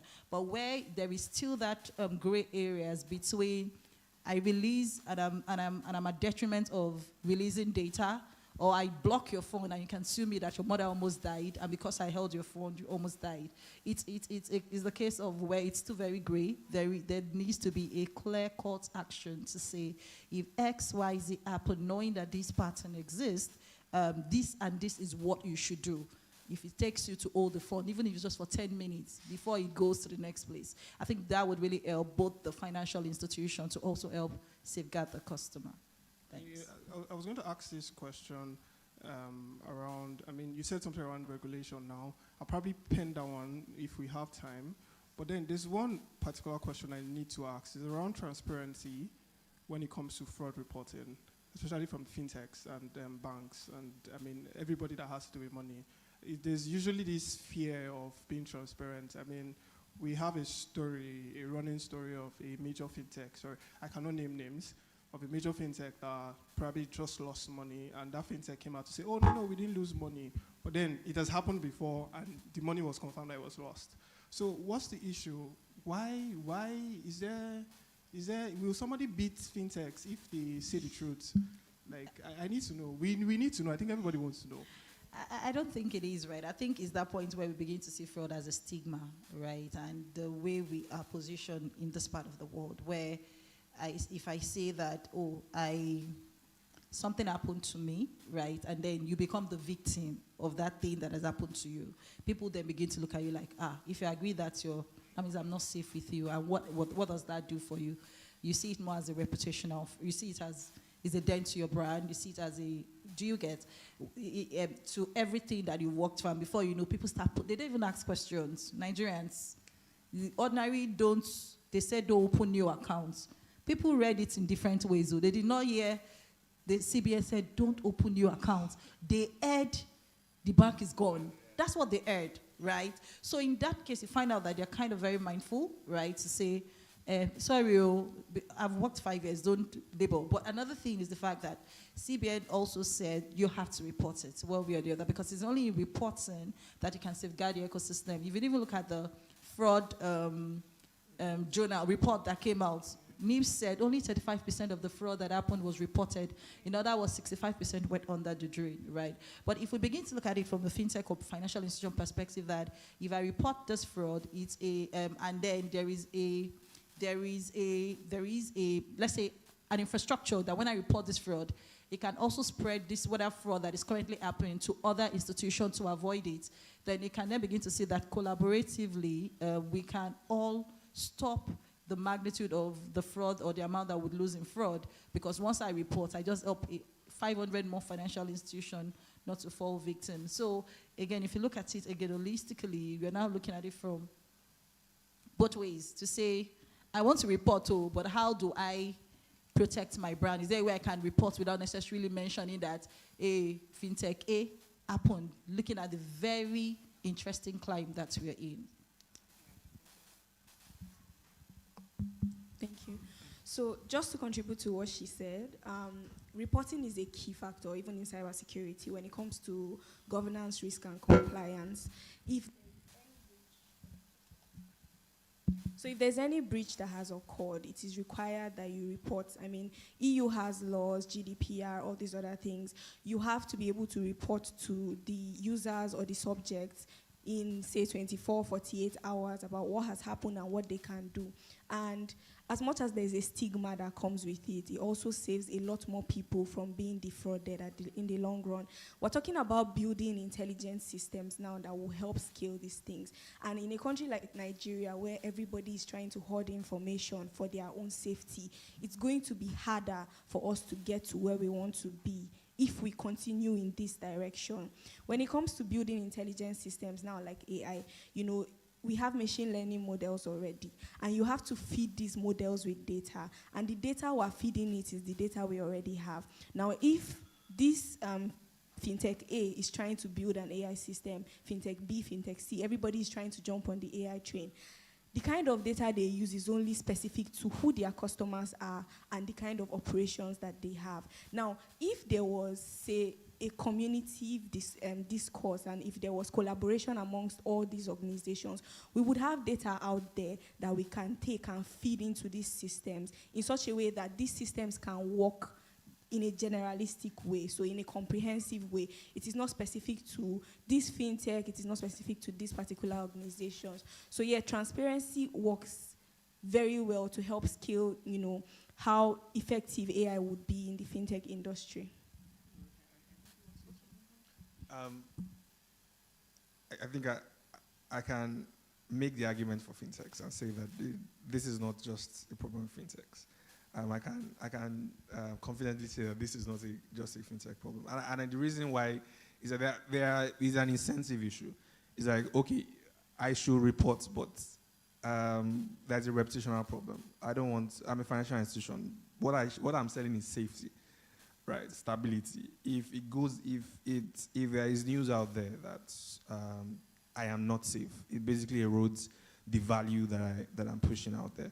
So there is that, and because there's this decision that needs to be made. That for me, there's a compliance end of that, then there's a management end of that, right? So that there has to be a way to align these incentives, right? And one of the ways the Cybercrimes Act does is to say that if you don't report within a particular amount of time, you'll be punished. Well, I don't know how effective that has been with encouraging players in the financial space to actually report, but it's I know that there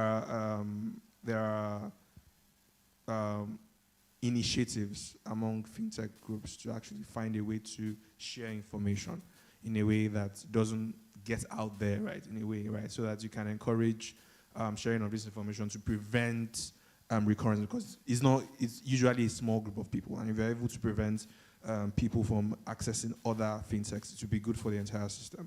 So I think this is not just a problem of fintechs, it's an incentive problem, and I can't sit here and say that I have a solution to solving that incentive problem, and that's just my take on that. Okay, I think the association is here.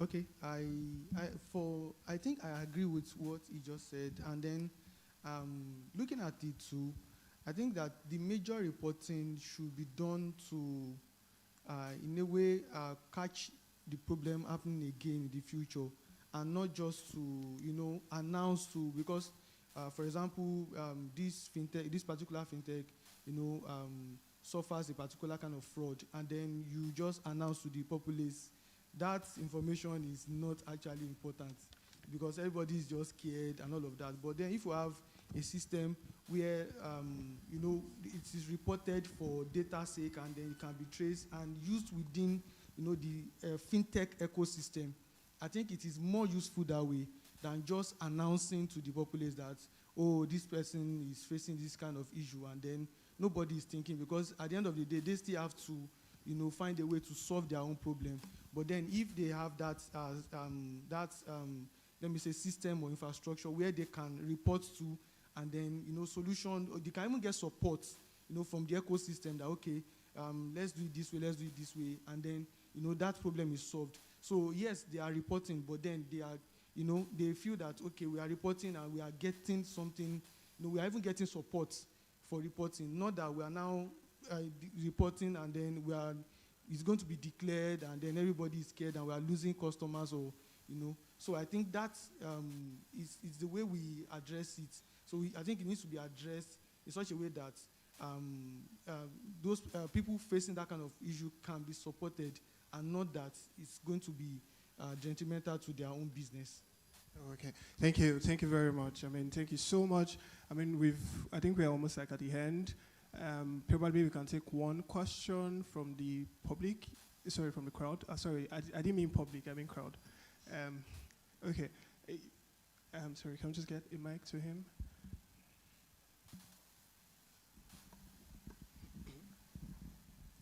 Sorry, to him. Yeah, sorry, to him. Yeah, sorry. In case if he doesn't drag it, we'll come back to you. Yes. Good morning, everyone. My name is Ibuka. I'm a radio presenter with Jordan FM. I want to ask a question to Mr. Dami Lola and Mrs. Susan. There's a statement the both of you made. So I'm asking, how do you spread the word? Because Mr. Dami Lola, you said talents are going out of the country. We should have a way we retain them, so it will not be as if they have gone. Okay, so when they go, they are still here. Mrs. Susan said her company has someone that shadows. So it seems what you said now, how do we spread it? Is there a way it can go on Twitter? Is there a way it can go on LinkedIn or Instagram or appear on the headline of BusinessDay? Because people are not aware. That's maybe, I don't know if I'm wrong, but some people don't know what you are saying, the way you are saying it, or I don't know, but that's just what I'm asking. How do we spread the word so that every other organization will know what you are saying here? Thank you.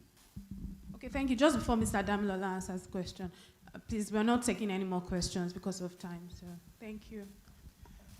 Okay, I think that is what we are doing here now. You are quoting me because you just heard me say that here. So it's one of the things that I think the media ecosystem should help us do. And thank God for BusinessDay, bringing together this kind of conference where we are able to discuss this kind of issues. So I think that is one way that we can get it out there. And then I think also, like we have said, collaboration, sharing data, and all of those things. Organizations now need to have a way of, and that's one of the things that we do at FinTech NGL too, in the association. We are able to share that kind of knowledge within the ecosystem that, okay, if you are having talent issue, this is how this organization was able to, address it at some point when they faced this kind of issue. So, belonging to associations and ecosystem like that also helps you to leverage, knowledge that is existing, so because you are able to, ride on what others have done, and you're able to know how to address the issue when you, in fact, even to prevent it from happening so that you don't even face it at all. So that's... Yeah, so just to add, in terms of job shadow, I think it's an information that is out there. I think sometimes last week or 2 weeks ago, on our page, we kind of put out on our LinkedIn profile stating that we employed over almost 1,000 into the Job Shadow program. And what I would do is just to train talent and just ensure that we have pool of resource, pool of talent, such that if one person goes, we readily have people that are already within the institution that we can pull to. Other companies, fintechs today, they're also very intentional. You find them doing career fairs, job fairs, where we are having lots of internship programs to ensure, because we've been beaten very bad in time past, right? Where you had the whole department just left like that, and it was really a struggle. And I think lessons have been learned, and you begin to have lots of fintechs, even financial institutions, just training people, not because they have jobs for them, but just keeping those pool of talent such that by the time one person is leaving, it's not a total trying to raise someone from beginning. The person is already in the system. You understand what needs to be done and can almost fit it into that particular job roles. So these conversations have been spoken about every time.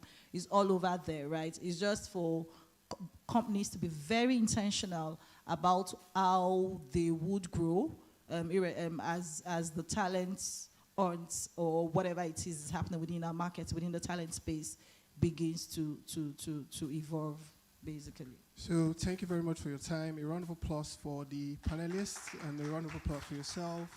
Thank you so much. Quick photographs, please. I'll welcome the editor of BusinessDay, Mr. Tayo Fagbuli, for a photograph with the panelists. Thank you.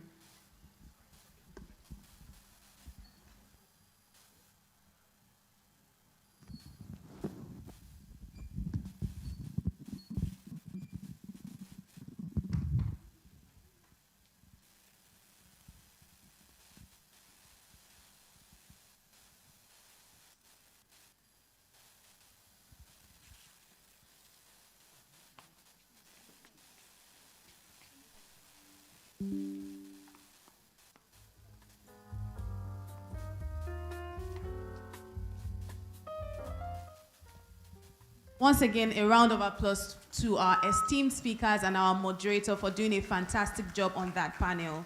They did so well. I mean, I still have my own questions, but I have to take it outside of this place because we are already pressed for time, and we like to respect the time of our audience and our guests. So we'll be going straight to our next panel session, and our next panel session will be focused on customer experience in digital payment. I will just be introducing our panelists and our moderator very quickly. So please, when they're coming up stage, please, we make them feel very welcome with a resounding round of applause. So I'll start by introducing Mr. Kolawole Daunsi, is the head of business development at Zitra Microfinance Bank, and they are one of our sponsors. So please, let's make him feel very welcome as he comes up stage. Thank you. Next up is Ms. Inkebet Mesele. She's the Senior Director, Solutions Management Visa, Sub-Saharan Africa. Please make her feel welcome with a round of applause. Thank you. And last but not least is Ms. Elizabeth Ekanem, my namesake, the Head of Customer Experience at Kuda. Thank you. And to manage this panel is the BusinessDay's online editor, Mr. Temik Bangboshe. Is coming with his hat. Thank you so much. Please make him feel welcome with a round of applause. Thank you.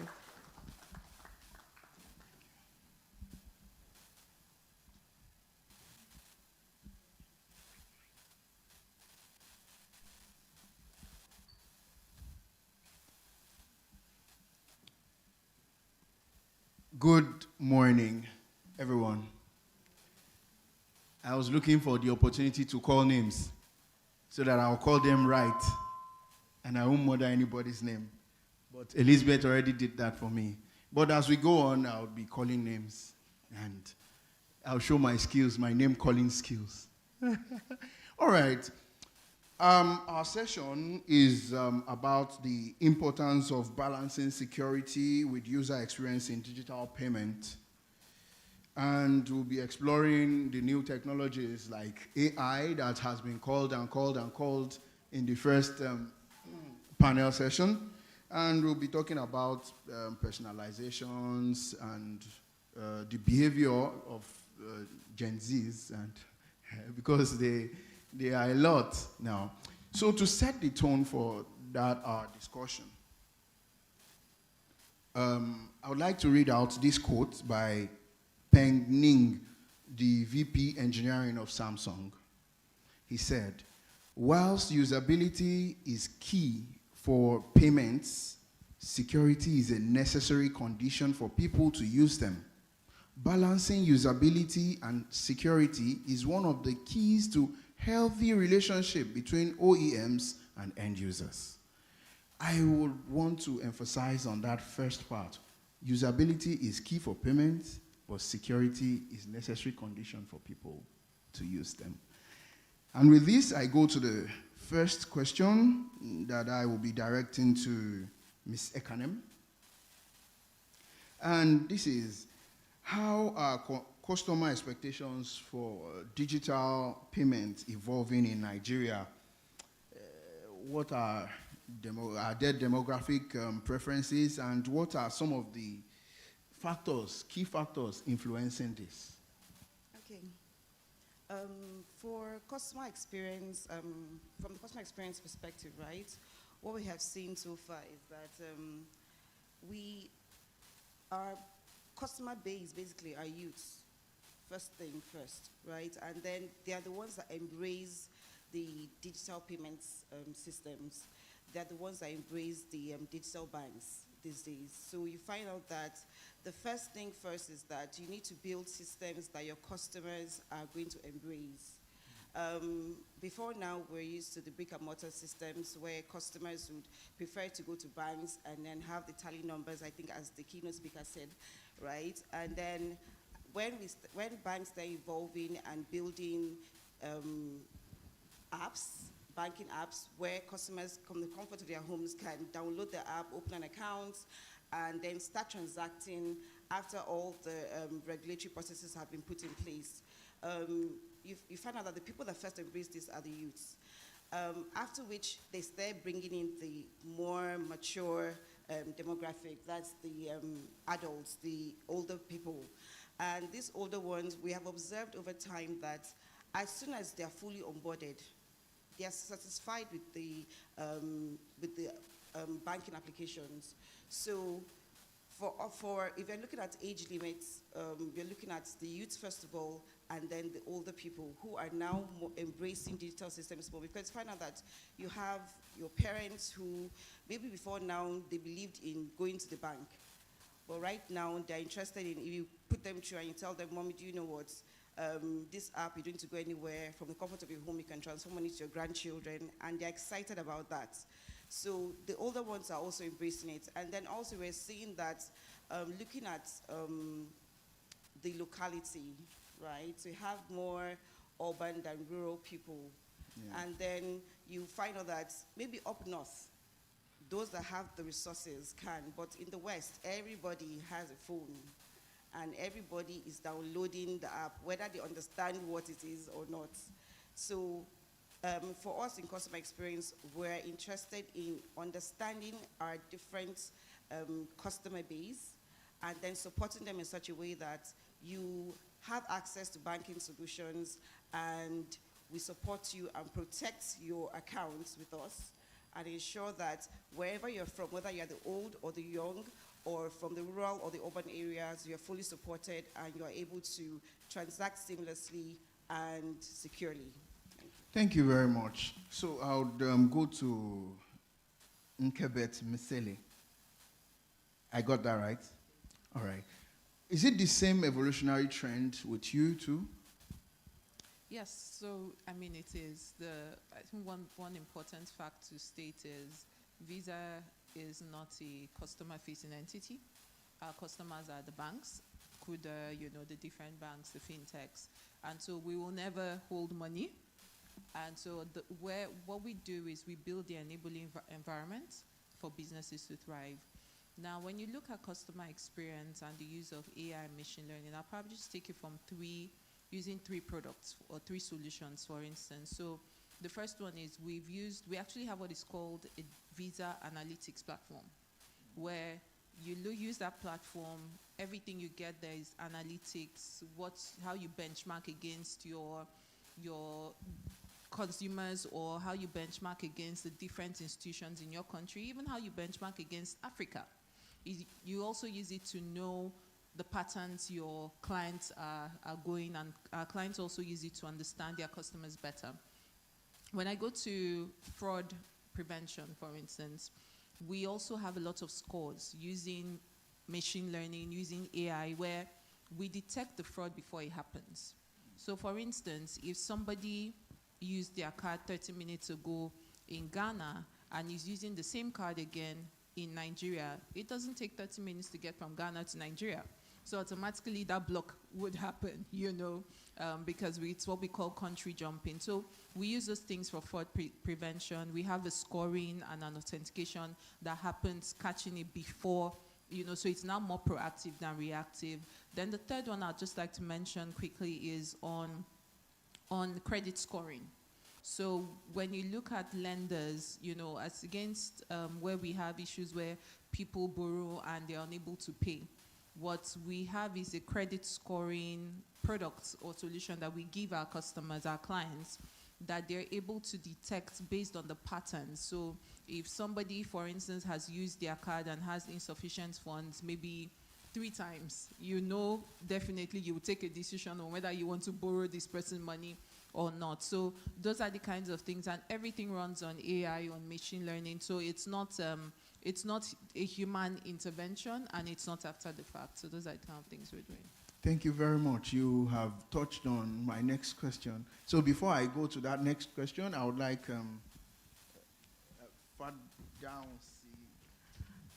Downsi. Kolawole Downsi. I added the far. Well. No, it's not there. All right. Okay, thank you very much. From our own angle and our own point of view, it's a different ball game entirely, because I'll pick it from the angle of saying that human wants. Can you move the mic? Oh, okay. Yeah. I'll pick it from the angle of saying human wants is totally insatiable, and this is what led to this race. The race, meeting customers' demand, getting to give customers the best of services at all times. Demands. And then the next thing is, how do we make these people come to us? What do we put on the table? So when we're providing apps, for example, these apps are often driven by AIs anyway. And when you're providing these apps, what do? You make sure that it's highly interactive. You make sure that it's appealing. It's something somebody wants to see. I can't imagine downloading an app now and then I'm seeing some very odd colors. The first thing I want to do is dump it. And the way things flow is such that the age of technology flows with the millennials. And then the Gen Zs have taken over. Whatever is not appealing to their conscience, is not appealing to their senses, trust me, is not likely going to appeal to a millennial. Because a millennial is probably still used to the old or the conventional ways of doing things. And then he's in between the lines. And then after some time, okay, let me just accept this new system. Let me accept this new style. But the Gen Z, and that is why this category of people, they are the primary set of people that most organizations will look at to make decisions. Those are the key people you look at to test. Because this category of people, because after all, anyway, business is all about making profit. So at the end of the day, the plan is go after this category of people. Let them be the sample tester. Let them be the one to tell us what the customer experience will be. Such that way, we know that whatever we're releasing to the public, we're releasing a product, we're releasing things that is going to actually hit the pain points of clients. So that's all I have to say. Okay, thank you very much. So, how, you mentioned an analytic the other time. So, how is you as a business, how are you leveraging that data and analytic to personalize the digital experience for your customers?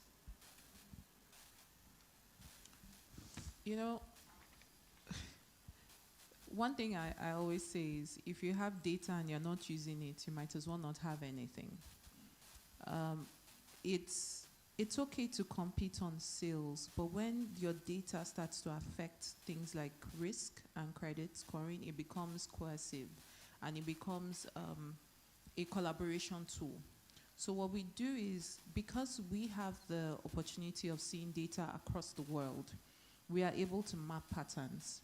And so if we see a pattern, for instance, starting in Kazakhstan, where, and I'll give a typical scenario. So a few weeks ago, we saw a spike in transactions from Kazakhstan to a country in Africa. I'm not going to mention the name. And what we immediately started to do was to trace where Kazakhstan had sent money to, and other places Kazakhstan had sent money to, and we started to warn this country to say, you're probably at risk of an attack.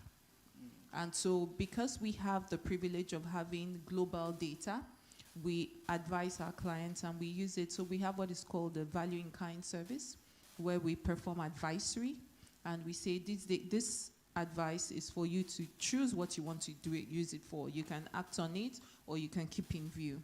So we put all those things in the analytics platform. Or sometimes if it's a risk issue that has just happened or a trigger we saw in another country, we don't wait to put it on the analytics platform. We share it directly with our clients, like we call it pressure gauge.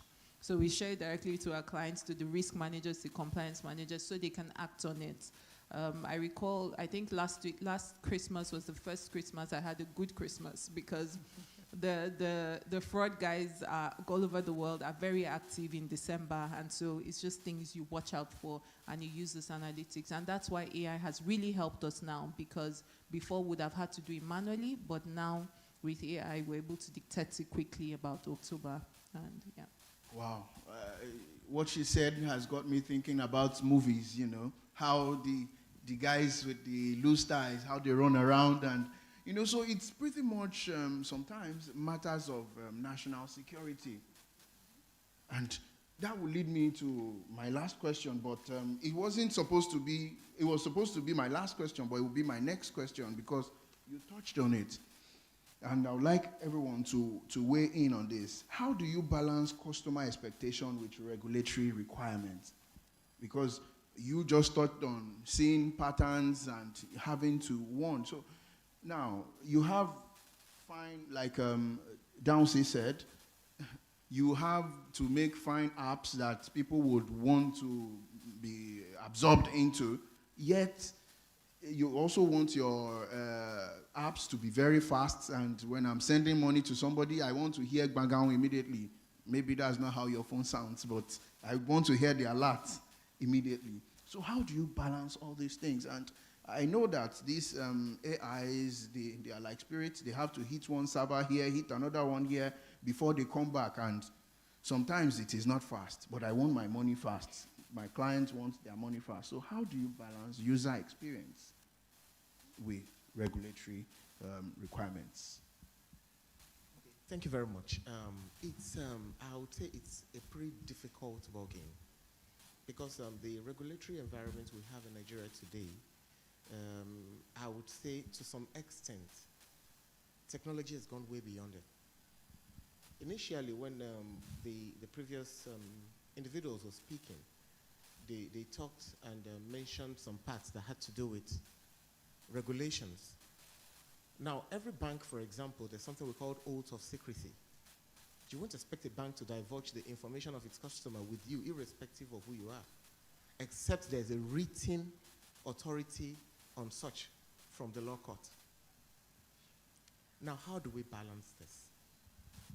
First and foremost, enlightenment. We ensure that customers, at the point of onboarding, you understand exactly what you're coming in for. Now, this is a very tedious task, because some white people often say that if you want to hide any information from a black man, put it in a book. He's probably not going to read it. So sometimes, I was talking to a friend this morning, and we were talking about loans and how you access it in banks, and he was asking me a question that, okay, how come they just wake up one day and come for your security and they just sell it? I said, do you even bother to read the terms and conditions before signing the offer letter. Oftentimes, everybody just comes. So in balancing the equation, you have to constantly remind clients. Now, we are in a client-facing business, so we have to interact with clients on a daily basis. So one of the first things, which is the major thing we do, is to ensure that there is that face-to-face interaction that tells you exactly what you're coming in for. This is exactly what you're doing. Because the truth is, even if you write it from now till tomorrow on the app, a lot of people are not going to see it. The only thing they want to do is go to do exactly the reason for which they've downloaded that app, get it done, and they move on. But when money is missing, heaven will fall. So oftentimes, we do more on educating the clients. It's a very tedious task. It's a very tedious one. Because you can imagine having to talk to somebody on the phone and they don't understand you. You have to keep talking over and over again. And these are things people will just pick up a book and read up. It's simple. Even on the app, you can just find it there. You will read it. But really, how many of us bothers to read those things? They are written in fine prints and they are long. But we should read them. We should. We should, actually. So it's constant engagement. It's difficult, but I must tell you, it's proven to be one of the only efficient ways at the moment. Thank you. You want to weigh in on that? Okay, yes. So as he has said, consumer education is very important. We don't just look at educating the customers who are reaching out to us, but as the previous speakers have also spoken about, most fintechs right now educate customers on social media, right? We're part of the fintech organizations who were told to stop onboarding customers, and onboarding does not mean the business is shut down. But as the previous speaker spoke about, customers start rushing to move out their funds, transfer money, and all of those things. So when you talk about customer education, you're telling customers, we have put the information in-app. We expect you to read this information. We've had situations where the process of, like earlier in the year when the CBN came up with the regulation and said, for every tier of account, you have certain rules. So for tier 1, you can onboard with your BVN or your NIN. For tier 2, you have both BVN and NIN. And then for tier 3, the account must be fully, must go through full KYC processes. You find out that some customers who had just the BVN or just NIN on their accounts as a tier 1 customer, to move to tier 2, you're required to provide your BVN. And because they came into the system and they could not transfer their funds at that point in time, when you log on to your account, right, what you see is a screen that tells you, please include your BVN here if you want to upgrade your account. But as he has said, education is important that we keep on re-emphasizing what we need customers to know. Then for regulations, the CBN came up with a consumer protection program where every bank has a consumer protection liaison officer, basically, that engages the regulators and the banks. It's very important that these liaison officers function as they were created, basically, to function. A consumer protection champion in a bank is supposed to get feedback from customers and take it back to the regulators, especially regarding regulations that do not favor customers. So, as I always tell people, the regulations were put in place to protect the banks and the customers. For the banks, is to ensure that your business continues to run, and for the customers is to protect you from risk, fraudulent transactions, and all of those things. But at the end of the day, the CPD, basically, liaison officers, are meant to get feedback from customers. Like we said from the last conversation, right? When a customer is reaching out to an organization to complain about a fraud on his account, basically, you're reporting to the receiving bank. The regulation does not protect the, so you're reporting to the beneficiary bank, that's the receiving bank. The sending bank is supposed to be the one that the customer would be speaking to. So I'm a customer of a particular organization, I should reach out to my bank. Most times, because there are no end-to-end processes built into the systems, you find out that in reaching out to my bank, before they get to my conversation to treat it and write to the receiving bank, the money has been moved. You'll be hearing feedback like, oh, funds fully withdrawn, we cannot help you, or, oh, we have been able to salvage this amount of money. Salvage in the sense that I've been able to, maybe 1 million left, and then, oh, just 50,000 we're able to salvage. So for us as liaison officers to regulations, regulators, we're telling them, when this feedback comes, is it possible, if the bank can be protected, as the last speaker said, protected in the sense that the feedback comes, a complaint is received by a non-customer, I am protected by regulation to maybe restrict the funds for a period of time, such that before the other bank is reaching out to us, right, I've been able to protect the customer's funds. I can fully say, oh, funds have been fully salvaged and, process the court orders, because court orders only work when the account is funded. But when the account is not funded, those court orders do not work. So it's important that we have that regulation, protecting both the receiving banks and the beneficiary banks, so that when the court order comes, it's just a matter of, okay, let us process refund, engage our customers, the time you use to engage your customers, because sometimes you're reaching out to a customer and they're not responding to your mails. And because they haven't responded to your mails, nothing really can be done. The receiving bank can restrict the account, even after the funds have been fully withdrawn. But after that, you need to get the customer to fund the account if he was not supposed to utilize those funds, and you cannot get in touch with them.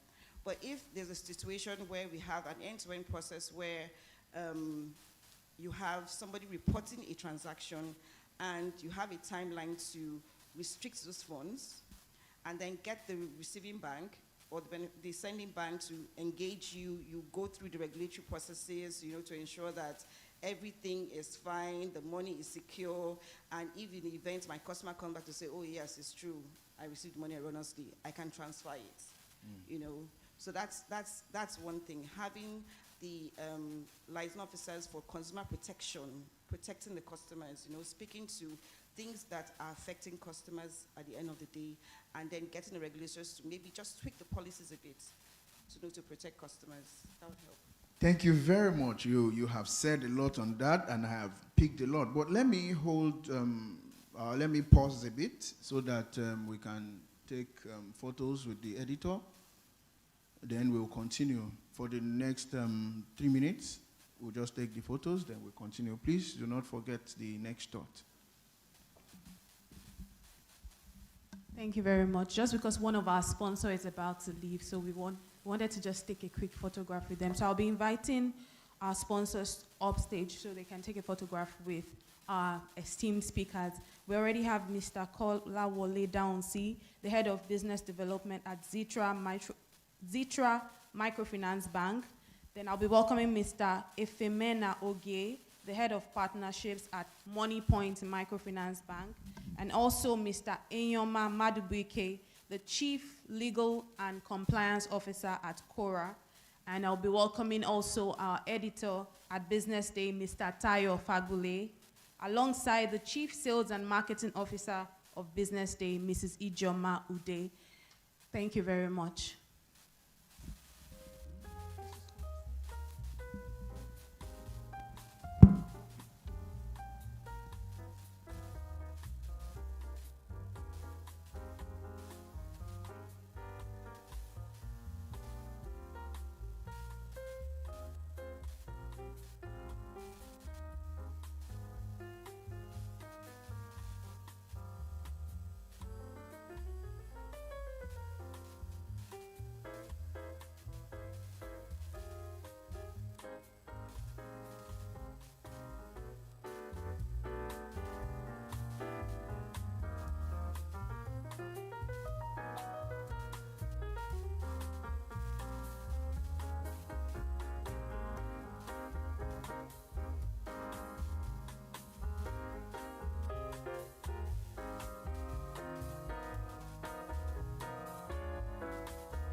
Yeah, somebody press play.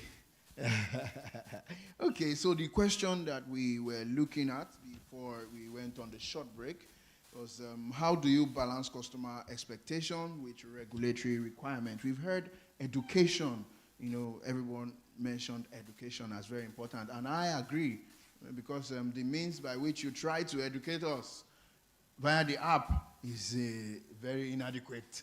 And we've heard about the end-to-end process. It should be faster. It should be faster, and there should be more integration between the organizations so that money would not have left before. So, Mesele. Nkebet. Okay. It's your turn to weigh in on that. So I think, and the speakers are fantastic. So they liaise directly with customers, so they feel the pain points of the customers. I'll take it from a different standpoint as relates to regulation. A lot of times I find that we don't engage our regulators enough, and when I mean regulators is, these are the people who define the policies. Now, when I look at the guide to banking guidelines or something, that thing should have been rewritten like 4 years ago. So we are working with a regulation that is still. And so as much as we engage our customers are benchmarking us from a customer experience based on what they see other clients do. But at the same time, the players here and other fintech players are constricted based on what regulation allows. So there needs to be that engagement also with the regulator from a thought leadership standpoint. And as Visa, we do that from time to time, but there's a limit to what we can do. But there's also a place for the people who are working directly with these customers, who serve these customers, to sort of show these trends to the regulator. Now, one thing that's important to mention is the regulator is also in a difficult place because, like Mr. Dawusi said, they may put regulations that tend to make customer experience better. But these same people you're trying to make their experience better, when there's a fraud, they will forget that you were trying to make their lives easy and they will scream. So I don't know how much education can be done to take out that fine print, but I think it's also getting the backing of disclaimers from a regulatory standpoint to say, and for instance, I'll give you an example. Contactless is going live where you tap to pay.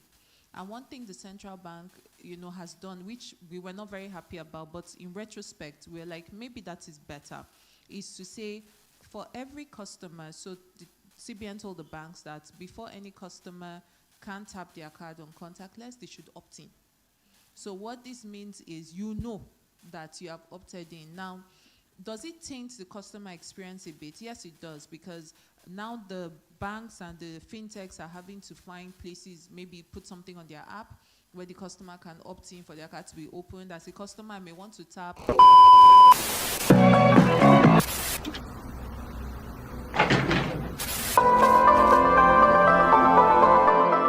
This is the Business Day television broadcast.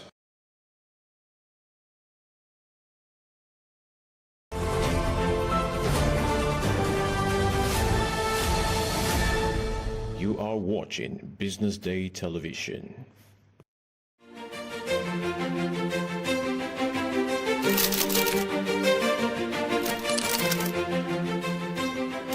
I am, of course, a great admirer of the impeccable credibility, professionalism, and business savviness of BusinessDay.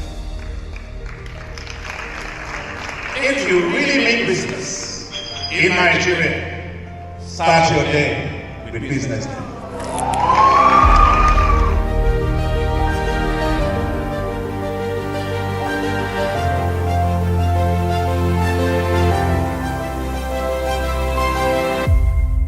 BusinessDay is West Africa's leading provider of business intelligence and information, delivering premium content across diversified media platforms, including online, mobile, and print. Since its inception in 2001 with a weekly newspaper production, BusinessDay has expanded its reach to provide exclusive content accessible through print, mobile, and online channels. Our premium offerings are further enriched with syndicated content from esteemed sources like the Financial Times, The Economist, and the Harvard Business Review. At BusinessDay, our mission is clear: to be the foremost provider of business and financial content, empowering readers to make informed decisions in Nigeria and Africa.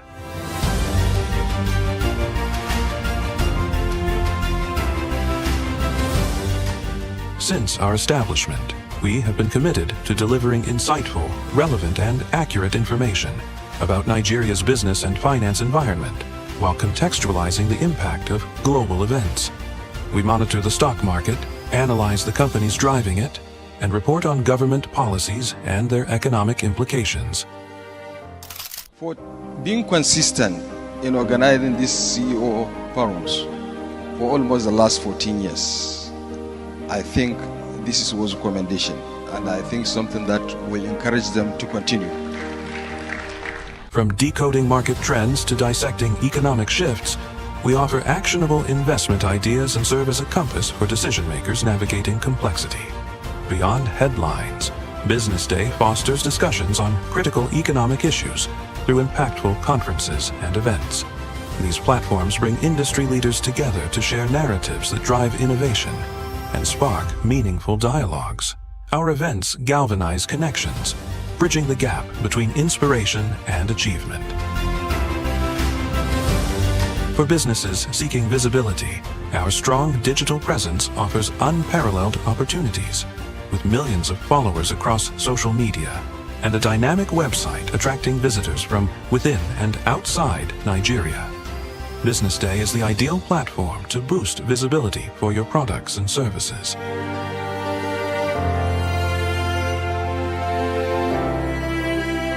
If you're looking for in-depth analysis and expert opinions on Nigeria and Africa's business landscape, BusinessDay is your guide.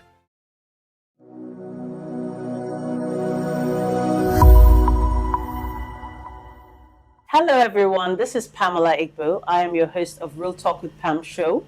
Today we're going to be talking about a very important topic, the menopause, and I have three incredible women with me. Today on the show I have Duni Shonde, I have Dr. Simis Alabi, and I have Abiola Odonye. Menopause is a topic that affects so many women, and the average age is 51. So we're just going to dive right into it right now. So women, welcome. I'm really Thanks for having us. Thanks for having us. I'm really excited about this. This is a hot topic. Really hot. So, Duni, tell me, I've known you for a very long time, and we always talk about this.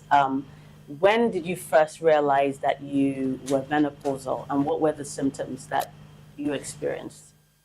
Yeah, so for me, like I would wake up in the night and I feel, sweat on my pajamas, and I'm thinking, what is this? And then I used to be really, really tired, and then I think I had an idea that, symptoms of menopause are sweat, hot flushes, they call them.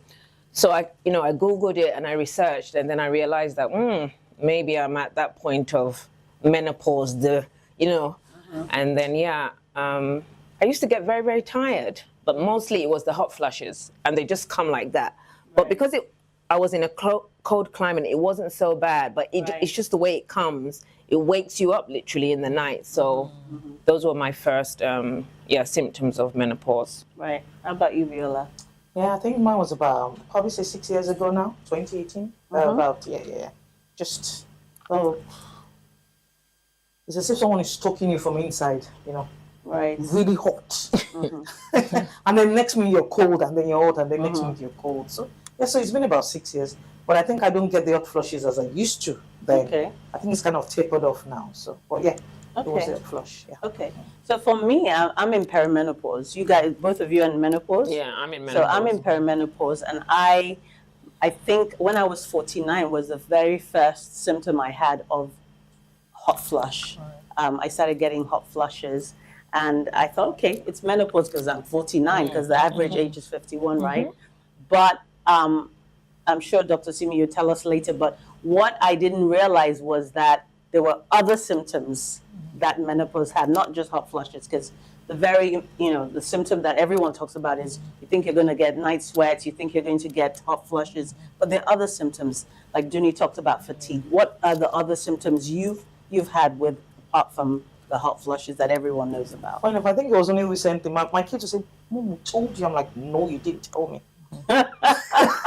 So forgetfulness. Oh, yeah. And then maybe like 2-3 months after, I'm like, oh my God, they actually told me. So now when I have conversations with people, I now make, if they're the ones that are very important and I think I need to remember, I'm now telling myself, you must remember this conversation. Then the others, I'm like, okay, if I forget it, then it's okay, But some conversations you don't forget. So I now make a mental note to say, you must remember you had this conversation. Because sometimes I'm like, no, you didn't tell me. But later I was like, oh, I want to get something in the store. I leave the kitchen. Then I get to the store, I'm like, oh, okay. Then I go back to the kitchen. Then when I see what prompted me to want to go to the store, then I remember, okay, I was actually going to get this, and then I go back and get it. Yeah. So brain fog, I would say, yeah. Just become forgetful. That's a thing. So for me, I would say I get anxious. And I think, I won't call it panic attacks, but when I see certain numbers, like when my mom calls me, I just kind of, it's like a panic, well, it's not a panic attack, but I just feel really anxious. And I think that was, part of menopause too. Right. Yeah. Right. So Dr. Simi, I always say that menopause is the gift that keeps on giving as far as I'm concerned, because there's so many symptoms. I mean, I have 34 symptoms here of menopause that I'm going to read out to you. And I'd like you to raise your hand if you've ever experienced it. So the first one is night sweats. We've all had it. Hot flushes. Yeah.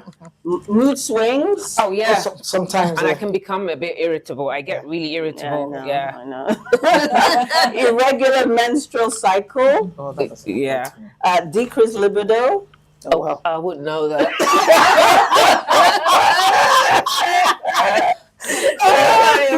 Breast soreness. No. Okay. Vaginal dryness. Yeah. Yes. A little bit. Definitely for me.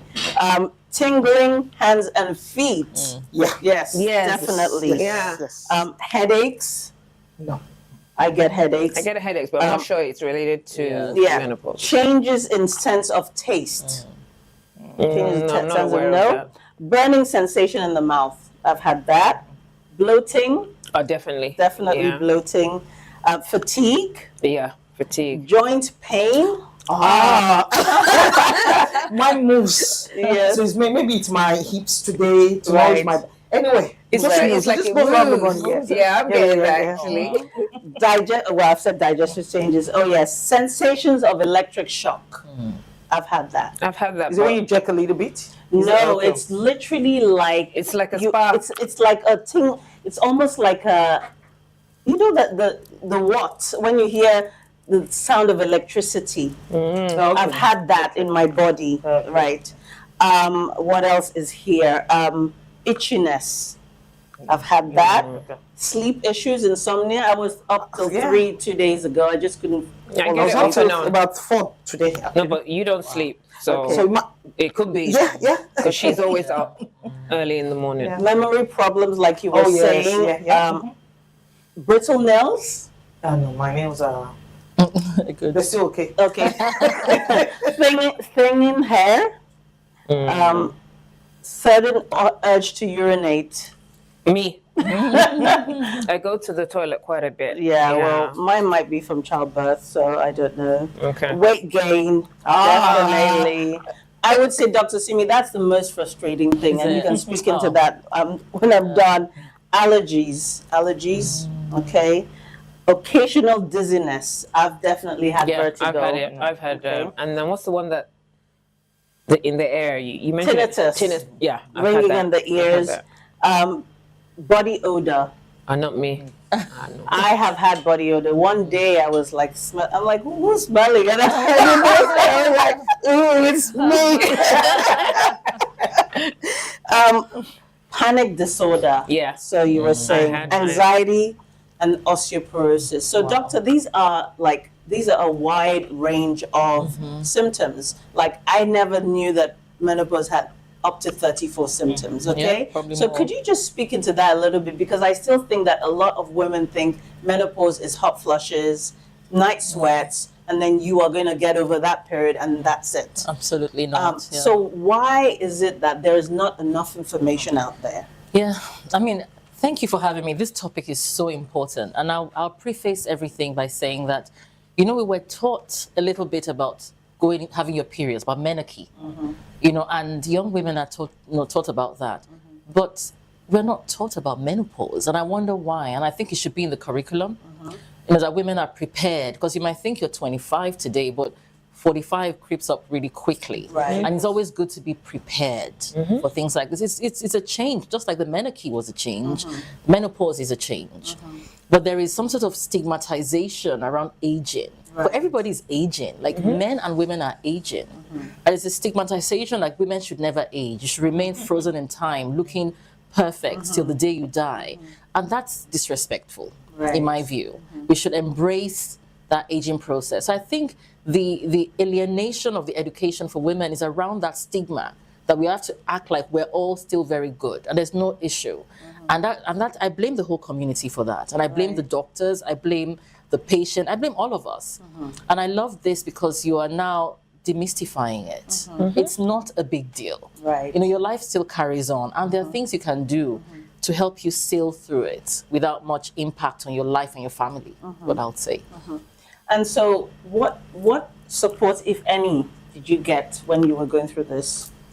Well, initially, when it started in 2018, 6 years ago now, I said to my husband, and I said, what flush? She goes, oh, well, obviously that's menopause. I'm like, no, that's not it. He goes, oh, obviously that's it. So what I did later, when I was in tissue, I just went to the doctor. We did a test.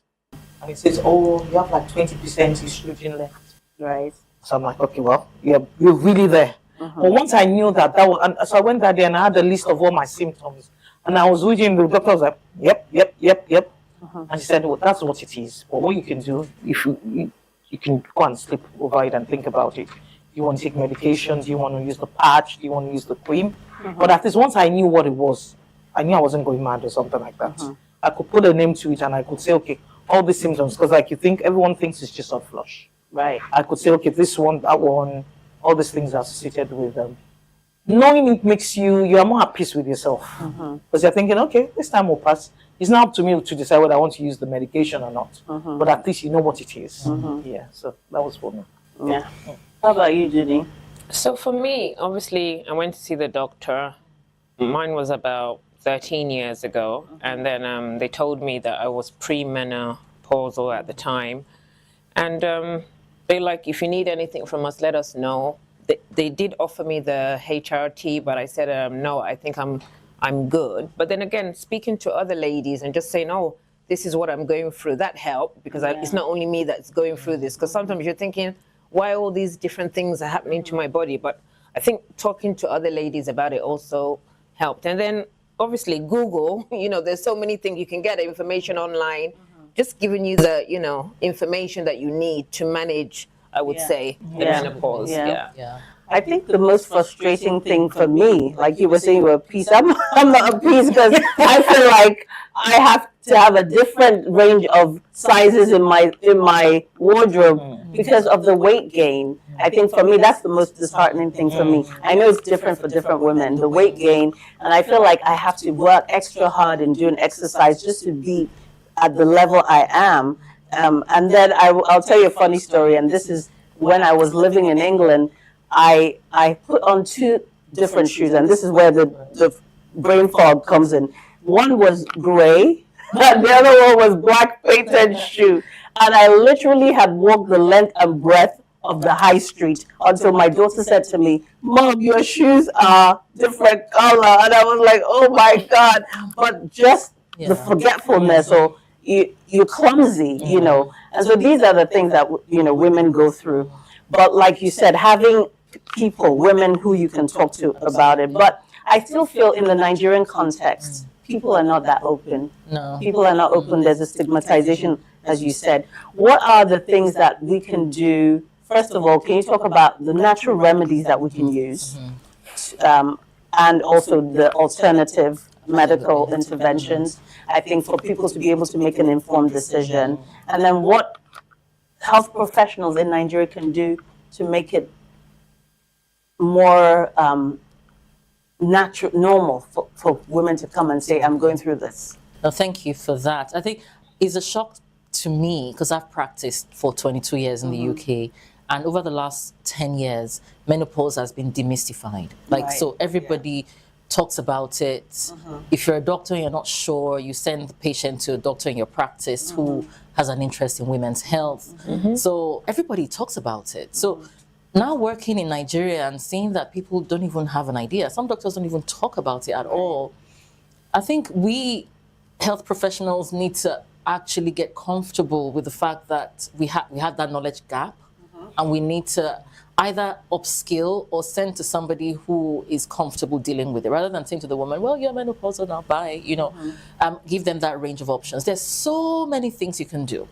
And I think it's education first, as you said, you know. So understanding that, okay, what is perimenopause? Okay, so what's going on with me now? My periods are irregular. They come now and again. Maybe they're even very, very heavy all of a sudden. They were not heavy before.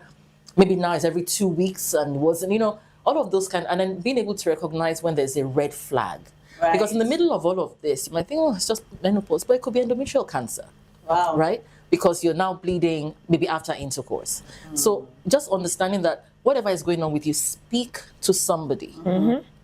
Don't think it's perimenopause. It could be something more sinister. And I've had those instances in Nigeria. Oh, wow. Yeah, where they're like, oh, I'm just bleeding. No, actually, your endometrium is thick and it shouldn't be that way. So understanding the education side of it. And then what can you do? I always say, always go for the lifestyle changes first. You know, menopausal hormonal therapy, or HRT, is the last resort for many women. Although personally, and I don't want to bring that into this discussion, but personally, I think it should be a bit higher than the last resort, in my view, because it helps with so many other things.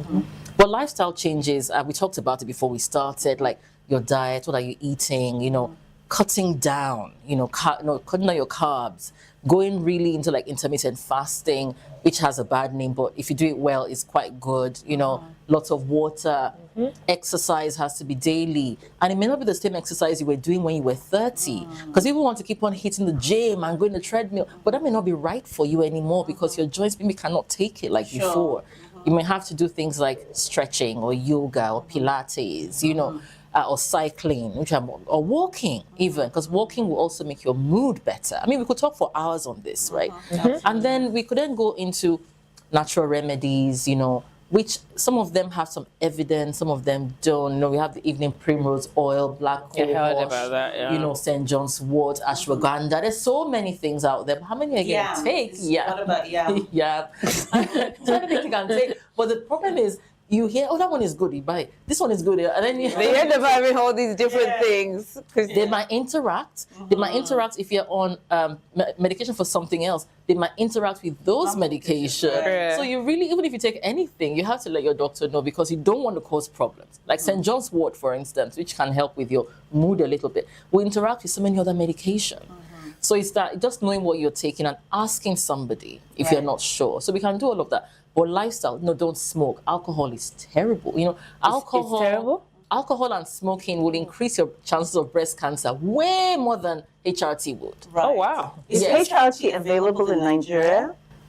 For my patients, so far, they've only got it from England, but I'm sure we can get it in Nigeria. And they don't have it here? We would have it. I'm sure we some would of have these pharmacies it. You just have to ask the right people for it and ask for the right preparation, you know. So I was saying, what was I saying about the natural remedies? I can't remember where I was anymore. But drinking alcohol, yes. And I want to talk about that in particular because HRT has a bad rap. They say, oh, no, it causes breast cancer. But actually, obesity, smoking and alcohol will raise your chances of that way more than it, you know. And if you have the right combination of HRT, there's almost no risk, up to 5 years.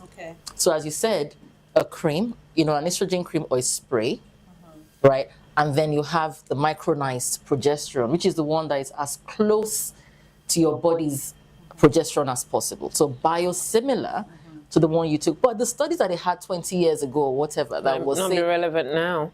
No, they're not relevant now because they were talking about progesterone that was from horse urine. You know, you know, they're looking at things that were very unnatural. They were not similar to what we're taking at all, and that was raising the breast cancer risk. So the Million Women Study, you know, the Women's Health Institute study, those studies have been used to scare everyone. Right. Meanwhile, they haven't looked at the right combination. So I would normally recommend for my patients an estrogen gel or a spray. Right. Just spray, just one or two, you know, and then I'll say take the micronized progesterone just every day. Well, it depends on how the woman is presenting as well. As well. You know, but sorry to cut you off. sorry. So in the Nigerian context, though, we have a lot of people who will say, I can't afford HRT. Yes. So Yeah. just speaking to that and knowing what, like you said, what are the more natural remedies a woman in that situation can go to their local market and buy something that will help them, you know, food-wise. I mean, I would say maximize your lifestyle, your diet, and your exercise. That's the first thing. Yeah. And I find when I speak to my patients, they haven't done that. They will have said to me, "Oh, I'm doing my best." And okay, how many times have you been at? Do you work out? Well, I have a personal trainer twice a week, and she comes for an hour, and I'm like, okay, that's really good, but we need to do a bit more. So can we add on some yoga? Can we add on some? So you have to maximize and make it a priority. You know, first thing in the morning is always best to do your exercises. You know, lots of water and making sure that your food is minimal. You will be full, you won't be hungry. I don't know about that. You have to find the right time to eat, because the food we eat around here is a lot of it. It's really dense. I mean, I love ginger personally. I don't know whether it helps with menopause. I think ginger helps with everything as far as I'm concerned. You know, making sure it's blended, ready in the fridge for you in the morning. You know, having that with lemon and honey. It's very refreshing. It makes you feel, you know, it wakes you up in a way, you know. I think things like black cohosh are not freely available here. Right. And I kind of also question the way things are packaged as well. So do your research, because I'm quite a traditional doctor. Right. You know, I always say vitamin D, great. Take vitamin D, is very important, because then your bones can be strong and can be dense, because menopause will cause your bones to become thinner. Doesn't the natural sun that we have here help with that? Unfortunately, funny enough, I have more vitamin D deficiency here than in England. Yes. Wow. And Because we vitamin don't go in D the sun. deficiency in England is bad in black people. Right. But it's worse here. I had a patient last week. His vitamin D level was 8. Wow. 8 is And why almost is that? nothing. Why is that? I think we don't get out into the early morning. Where it's the that very highest, early. right. It's not. Yeah, it's where it's the right one, because Right. when it gets a bit later, it just damages your skin. You don't want to get Sure. skin cancer and all of Right. that. So we don't get out into the sun. We don't really go running or walking like people do elsewhere. You know, and then we are melanated as well, so we don't convert it to the right vitamin D as much as somebody else who is lighter skinned or Caucasian will do. So I always say take a vitamin D supplement. And full disclosure, I do have a line of vitamin D, so conflict of interest right there. But that's not the reason why I'm saying vitamin D is important. It is super important. For women especially, because of osteoporosis. It is so important. And for men, for everyone. You know, some of the things that you'd mentioned, you know, you're like, you know, the shoulder pains and all of that. You might take a vitamin D and you might feel better. Even weight gain. You know, maximize your vitamin D. If you haven't checked it, check your levels. And I always say it should be at least 60. I think 60 for me is a good point to be. And your children as well, not just you, as an aside. So vitamin B is also great for that brain fog that we're talking about. So vitamin B will be wonderful for that, you know. Vitamin C is great for your skin, as you all know, as you know, as well. So those are natural things you can do. Don't smoke, please. I think smoking is so ancient nowadays. Don't smoke, because it will make the menopausal symptoms much worse. And alcohol can also make you flush even more. You can drink a bit in moderation, but the newest research is that it's not great for you. Right. Yeah. Okay. Thank you very much. You're welcome. So just rounding up, ladies. So I wanted to ask, what if you were to give advice to women out there? What's the one piece of advice that has helped you through this process, that as a takeaway? You mean what I do? Yes, what to you manage do, my yes. menopause. Okay, so for me, I do the early morning walking. Like the doctor said, I have the mix of ginger, turmeric, lime, and those things. I'm hoping it's going to work for me. And I'm just trying to manage my lifestyle. It's lifestyle change. I have to. Yes, I have to, because And you carry your fan everywhere with you. Yeah. Yeah. I have to carry my fan. And I think for me, I just started doing the shot. I do cucumber ginger, lemon, and there's one other ingredient now. So I just do that. And I do when I do it, it lasts for 4 days, and then I do pineapple. Oh, with nice. the pineapple peel. Oh, nice. Yeah, so I think it's, at least it gives you in the morning when you do, because you take that before you eat. I think at least that's helped a bit. So I thought, okay, maybe I'll do more natural stuff.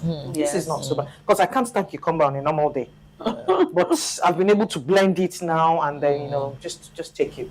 So I think a lot more natural stuff. Yeah, so absolutely. It's, yeah. I think for me, what's helped is walking every day. I try to do exercise 5 days a week. I walk for an hour every morning. That just helps me because I wake up very stiff, and you know, just doing that just helps a lot. And talking to friends helps. It does help. And to just know you're not going through it alone. You're not going crazy.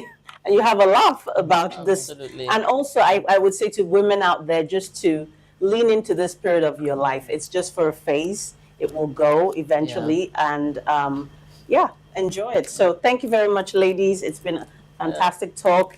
I don't think we can ever exhaust talking about menopause, so we might have a part 2. But thank you for having. Thank you so much. For having given us the time here today. Thank you very much. Thank you very much. I hope you have enjoyed today's talk about menopause, because I have. It is a topic that can never be exhausted. The most important thing is to seek the support that you need and also get yourself regularly checked. This is Real Talk with Pam, where authenticity meets conversation. I'm Pamela Igbo. See you next time.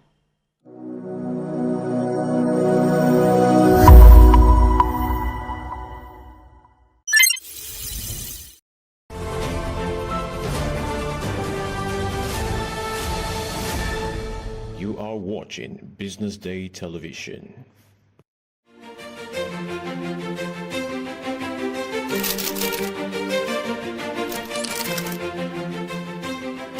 I am, of course, a great admirer of the impeccable credibility, professionalism, and business savviness of BusinessDay. If you really mean business in Nigeria, start your day with BusinessDay.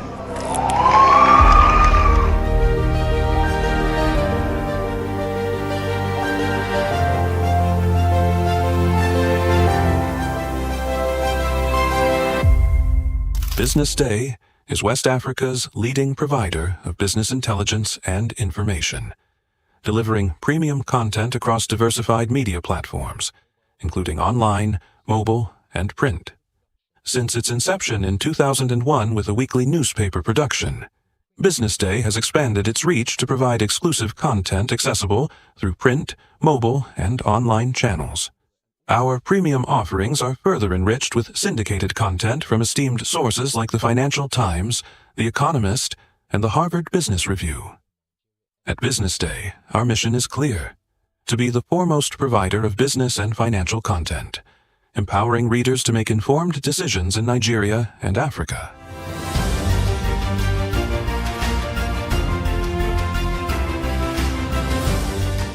Since our establishment, we have been committed to delivering insightful, relevant, and accurate information about Nigeria's business and finance environment, while contextualizing the impact of global events. We monitor the stock market, analyze the companies driving it, and report on government policies and their economic implications. For being consistent in organizing these CEO forums for almost the last 14 years, I think this is what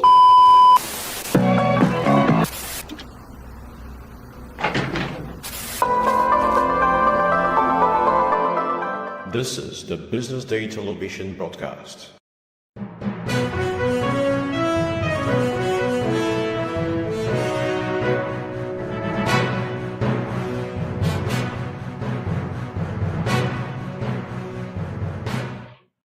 Good afternoon and welcome to BDTV News at noon. I am Norma Obuna. The headlines. Nigeria may sell stake in Safe Sugar Company, Minister says. EFCC accuses Igadalu of preventing arrest of suspects who diverted 6 billion naira LG funds. Ondo Governor Ayedatiwa dissolves cabinet. Israel, Hamas agrees ceasefire deal. Manchester United hopeful of completing January move for Osimhen. We begin the news in Nigeria, where the country's Minister of State for Industry, Trade and Investment, John Eno, announced that the government may consider selling its equity stake in the Safe Sugar Company if efforts to find a suitable investor to revive the struggling facility do not materialize. Eno stated this in a statement on Wednesday, following his visit to the sugar production facility in Cotonou, Benin Republic, which has faced severe decline since the exit of its last managers in May 2023. His visit marked the first time a Nigerian minister has visited the facility since its inception in 1975, underscoring the importance of the venture to both nations. He said the Safe Sugar Company, once a significant contributor to the economies of both Nigeria and Benin, has suffered from years of mismanagement and neglect, adding that the situation worsened after the expiration of a 20-year lease agreement with the Chinese company Complaints of China in May 2023. During his inception, Eno noted the urgency of finding a new core investor to revitalize the company. Moving on, the Economic and Financial Crimes Commission, EFCC, has accused the People's Democratic Party, PDP 2024 governorship candidate Asue Ighodalo of preventing its officers from arresting one Jonathan Okumbo, a suspect connected to a case of misappropriation of funds involving all the 18 local government areas of Edo State. Narrating the commission's ordeal on Wednesday in Abuja after a failed attempt to apprehend the suspect, Dele Oyewale, the EFCC spokesperson, noted that the insinuations that Jonathan Okumbo is a witness of the PDP in the election tribunal as claimed by Ighodalo were not true. According to Oyewale, investigators had interrogated the counsel to Ighodalo on the status of Okumbo in the election tribunal matters, and he clearly stated he was not a witness in the matter. The EFCC mouthpiece stated that ongoing investigations showed that 6 billion naira was diverted to Kesmit Global Ventures owned by Okumbo, maintaining that the suspect was running the ventures using the name and identity of Godfrey Emode. Still on, Ondo State Governor Lucky Ayedatiwa has approved the dissolution of the State Executive Council with immediate effect. The governor, however, exempted 2 members of the cabinet from the dissolution due to the critical nature of their duties. According to Ayedatiwa, the 2 members of the cabinet are the Attorney General and Commissioner of Justice, Kayode Ajulo, and the Commissioner of Finance, Omaomi Isaac. The governor, however, said that all the affected cabinet members are to hand over all government properties in their care to the accounting officers of their respective ministries. He thanked the executive members for their service and contributions to the development of Ondo State under his administration and wished them well in their future endeavors. To end the local news, Enugu State government says it has intensified sensitization of poultry farmers, traders, and the general public on the risks associated with the highly pathogenic avian influenza, HPAI, known as bird flu. The government said the action was to educate stakeholders dealing directly on birds on the necessary prevention strategies of bird flu. Patrick Nwaweze Ubru, the State Commissioner of Agriculture and Agro-Industrialization, made the disclosure in a statement on Wednesday, January 15, 2025 in Enugu. According to Ubru, the Enugu State government wishes to alert the general public and relevant stakeholders about an outbreak of bird flu which has been reported in Kano State. He said the outbreak had affected various bird species, including layers, ducks, guinea fowl, and turkeys. The commissioner added that awareness, surveillance, and monitoring teams had been deployed to closely monitor poultry farms and markets for any signs of HPAI. On the foreign scene, Israel and Hamas have reached a ceasefire and hostage release arrangement to halt more than a year of fighting in Gaza Strip. President Biden and Qatar's Prime Minister announced separately this on Wednesday, as the deal comes after a week of intense negotiations mediated by Qatar, the US, and Egypt.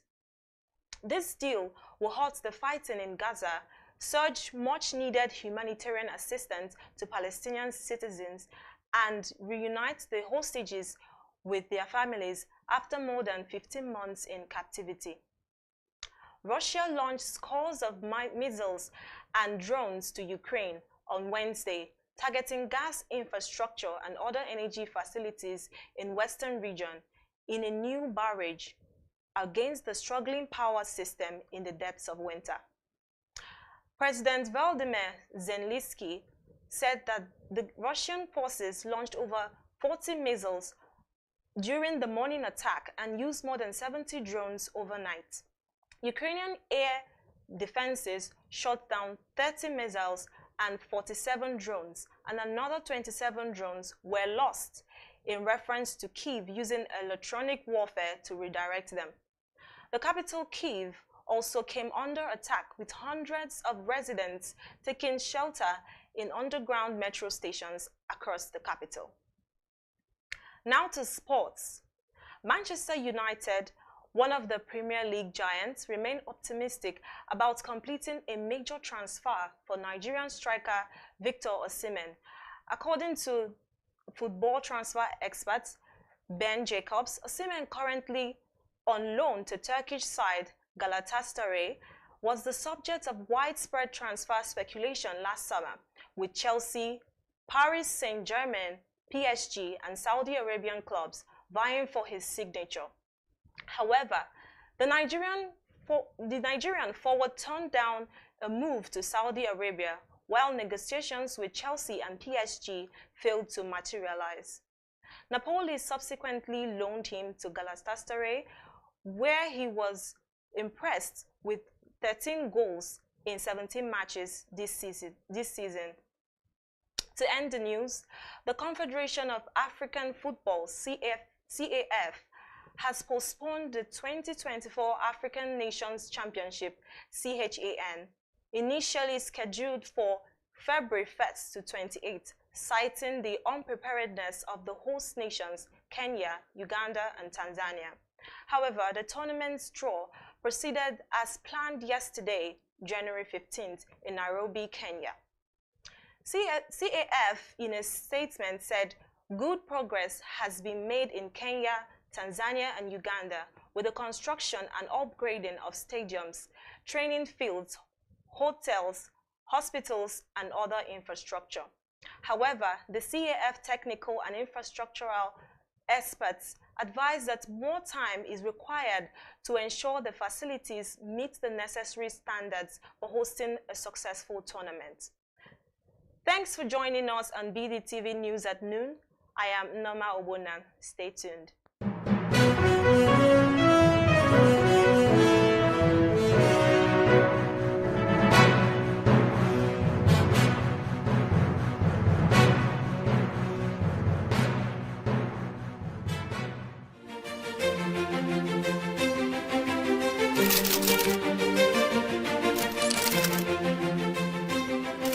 I am, of course, a great admirer of the impeccable credibility, professionalism, and business savviness of BusinessDay. If you really mean business in Nigeria, start your day with BusinessDay.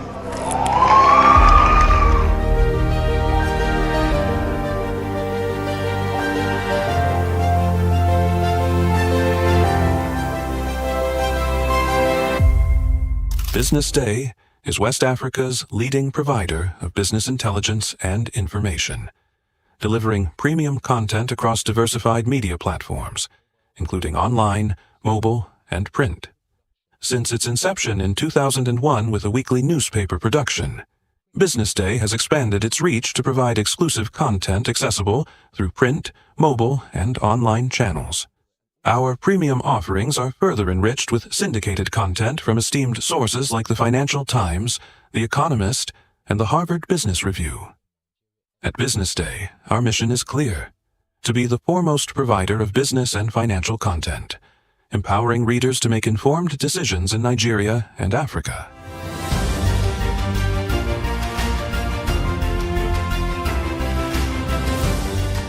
Since our establishment, we have been committed to delivering insightful, relevant, and accurate information about Nigeria's business and finance environment, while contextualizing the impact of global events. We monitor the stock market, analyze the companies driving it, and report on government policies and their economic implications. For being consistent in organizing these CEO forums for almost the last 14 years, I think this was a commendation, and I think something that will encourage them to continue. From decoding market trends to dissecting economic shifts, we offer actionable investment ideas and serve as a compass for decision makers navigating complexity. Beyond headlines, BusinessDay fosters discussions on critical economic issues through impactful conferences and events. These platforms bring industry leaders together to share narratives that drive innovation and spark meaningful dialogues. Our events galvanize connections, bridging the gap between inspiration and achievement. For businesses seeking visibility, our strong digital presence offers unparalleled opportunities, with millions of followers across social media and a dynamic website attracting visitors from within and outside Nigeria.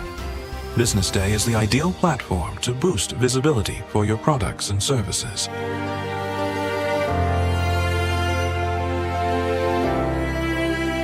If you're looking for in-depth analysis and expert opinions on Nigeria and Africa's business landscape, BusinessDay is your guide.